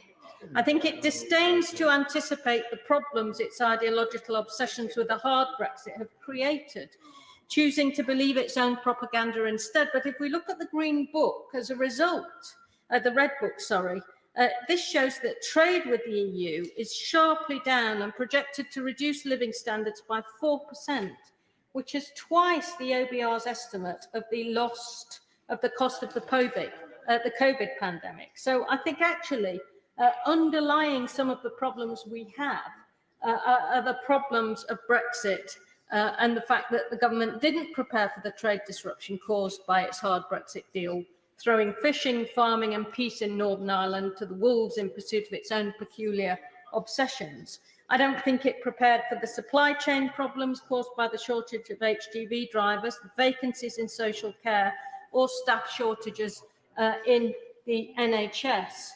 This is a government which has been unwilling to offer short-term temporary relief to those suffering the growing cost of living crisis, as energy prices have rocketed and inflation soars towards 5% this winter. Fuel and food prices are rising fast and people are feeling the pinch. An end to the public sector pay freeze will not compensate unless it offers real increases in wages, which have actually only just returned to their 2009 level, taking inflation into account. And let's face it, whatever it says in the Chancellor's latest propaganda press release, any pay increase below inflation is actually a pay cut on top of years of hardship. So we will have to await the detail. A fair recovery would start with the Chancellor having the humility to be honest about why these blunders have been made. Unfortunately, we don't have such a Chancellor. We have a Jekyll and Hyde Chancellor, with his eyes firmly on his own advancement and with the slick PR operation to match his vaunting ambition, a Chancellor whose persona depends a bit on his audience. To the country at large, he's that nice Dr. Jekyll, brandishing his public spending largesse in a blizzard of pre-budget leaks, increasing the national living wage and announcing the end of the public sector pay freeze. He's hoping we won't notice it was him who froze pay last year on top of a decade of previous Tory pay freezes, which have seen real living standards fall more than at any time since the Napoleonic Wars. But when burnishing his leadership credentials with Tory MPs, he becomes the sadistic Mr. Hyde, posing as a true low-tax, small-state Thatcherite, waxing lyrical about his sacred duty to balance the books, because to do otherwise would be immoral. He's hoping they won't notice that he's presided over the largest increase in the size of the state in peacetime and the biggest tax rises in 25 years. And that is the year after he borrowed an eye-watering 350 billion in a single year to pay for his COVID response. The fraud, the waste and the graft to Tory donors have been an ever-present feature of the bonanza of state misspending that he has presided over, and in fact it's been the very definition of immoral. So does this budget meet the formidable long-term structural challenges we have before us? In the short term, does it tackle the cost of living crisis now looming for millions this winter? No, Mr. Deputy Speaker, it does not. 1.3% growth projections by the end of this Parliament is nothing particular to be proud of. The Treasury-inspired blizzard of media propaganda announcing 30 billion of apparent spending commitments means the budget itself is really an afterthought. Closer inspection reveals many reheated announcements of previous government press releases with one thing in common. Despite being announced over and over again, few of them have actually ever been delivered. There are some modest funding allocations which seek credit for restoring a minority of the huge cuts which have been inflicted in the last 11 years of this Tory government. Indeed, the Chancellor openly boasted of taking spending levels back to 2010 over and over again.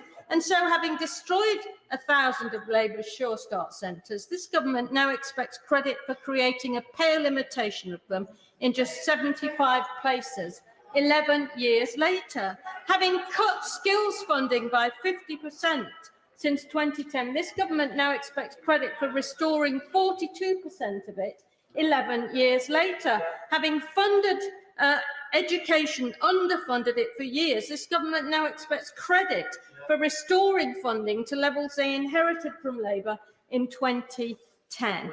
This is a cynical budget of smoke and mirrors, aimed more at burnishing the Chancellor's leadership credentials rather than fixing the country's growing challenges.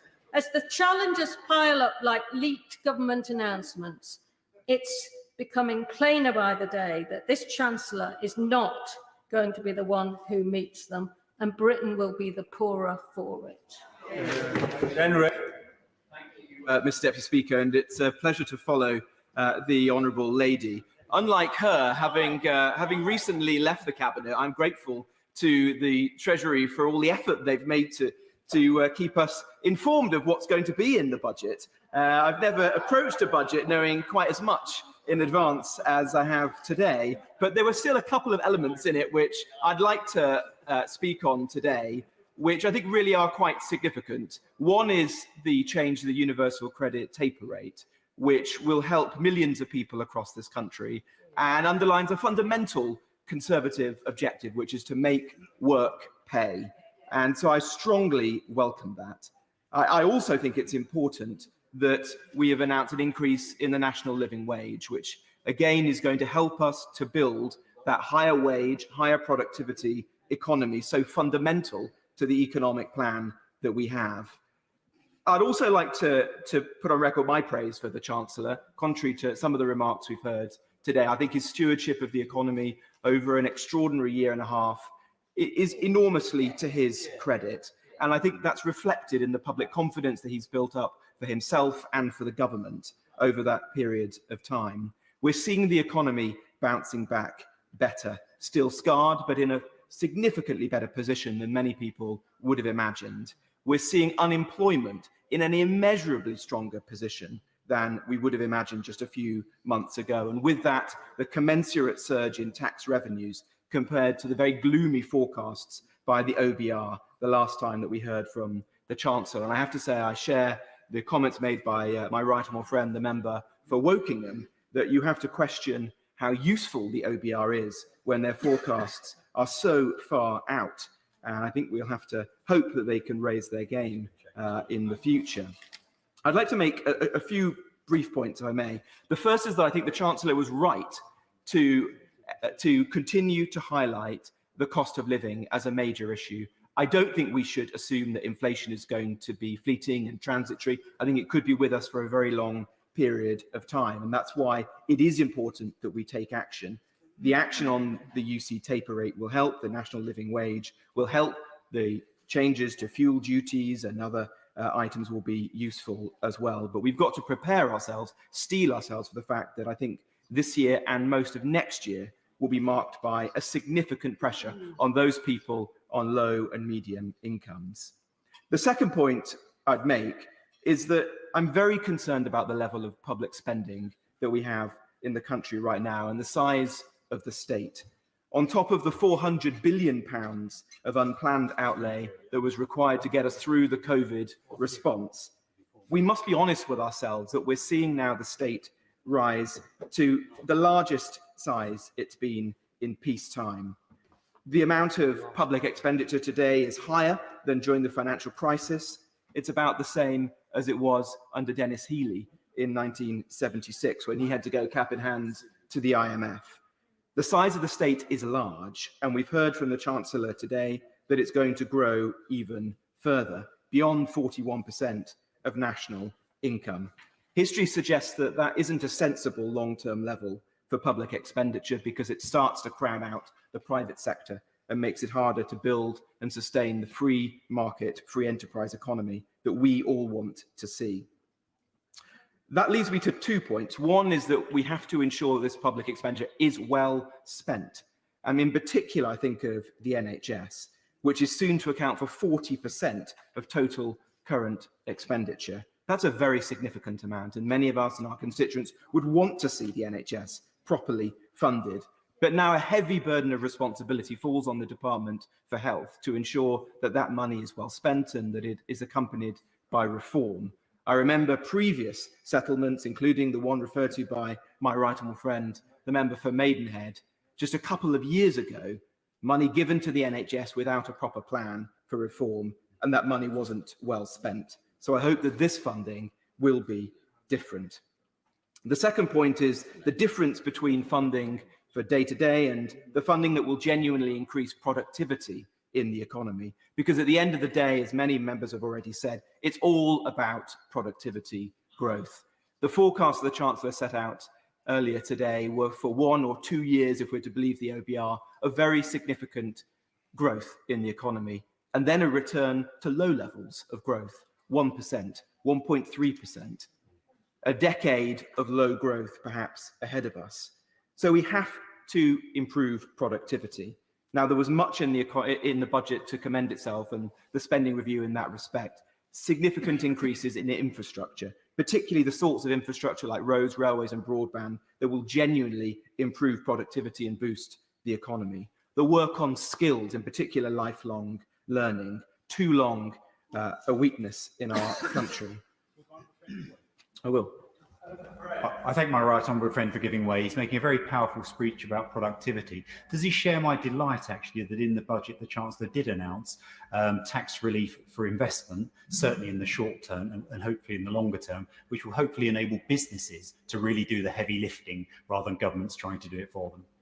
Well, I agree entirely with my honourable friend, because at the end of the day, the way we boost productivity is by backing the private sector in the economy. The way we grow the economy is to make the UK a more competitive place to do business. And that will mean ensuring that we attract investment from overseas. It will mean correcting the poor levels of trade that we've seen in recent years, as the Honourable Lady referred to. That needs to change.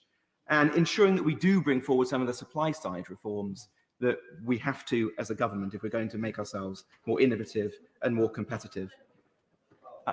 I will briefly, but then I must the time for. I thank the honourable member for giving way. He's had a position in a senior level of government overseeing local government. Would he perhaps want to modify his comments slightly? Of course, I understand that the private sector is vital for our growth and productivity, but strong public services and strong local government are also critical for helping enable a strong local economy. And doesn't he feel that that's something important to build into the government's thinking? Yeah, absolutely, I don't demur from that, but we have to find the right balance in our country between public expenditure and in ensuring that the private sector can flourish. And I worry that we're now at the moment at which there isn't much more that we can spend. We have to ensure that we grow our way out of this challenge. And that means some of the announcements that the Chancellor was able to make today, like the R&D relief, the investment allowance continuing, the support for skills, the maths support that we heard about, and I'd be interested to hear more details of. It does mean ensuring that we have a sensible tax arrangements in this country that can incentivize investment, ensure that businesses can prosper. The overall tax burden is at its highest sustained level in peacetime, and I worry that we won't be able to go much further than that. The last point I just briefly make before closing, because I appreciate that. One more time. I really shouldn't, because It's very personal for him. Well, how can I refuse that? I want to say to him personally a fantastic big thank you, because it's just been announced this minute that Gainsborough is getting £10 million of levelling up funds. I relentlessly lobbied my right honourable friend. I've lobbied his successor, so a big thank you. Oh, well, I'm very grateful to my right honourable friend for ending on a positive note like that. As I know Gainsborough very well as my neighbouring constituency, I'm delighted for him and his constituents. I'll just close where I began, which is to say that there was a huge amount within the Chancellor's announcements today to be applauded. I commend him and the Treasury team and wish them well. I do think their focus now needs to be on growing the economy and making the UK the most competitive place it possibly can be, rather than seeing taxes rise, expenditure increase, and risking the private sector not being able to flourish and build that optimistic vision that the Chancellor laid out. Christine Jardine. Thank you very much, Mr Deputy Speaker. It's a pleasure to follow the honourable member for Newark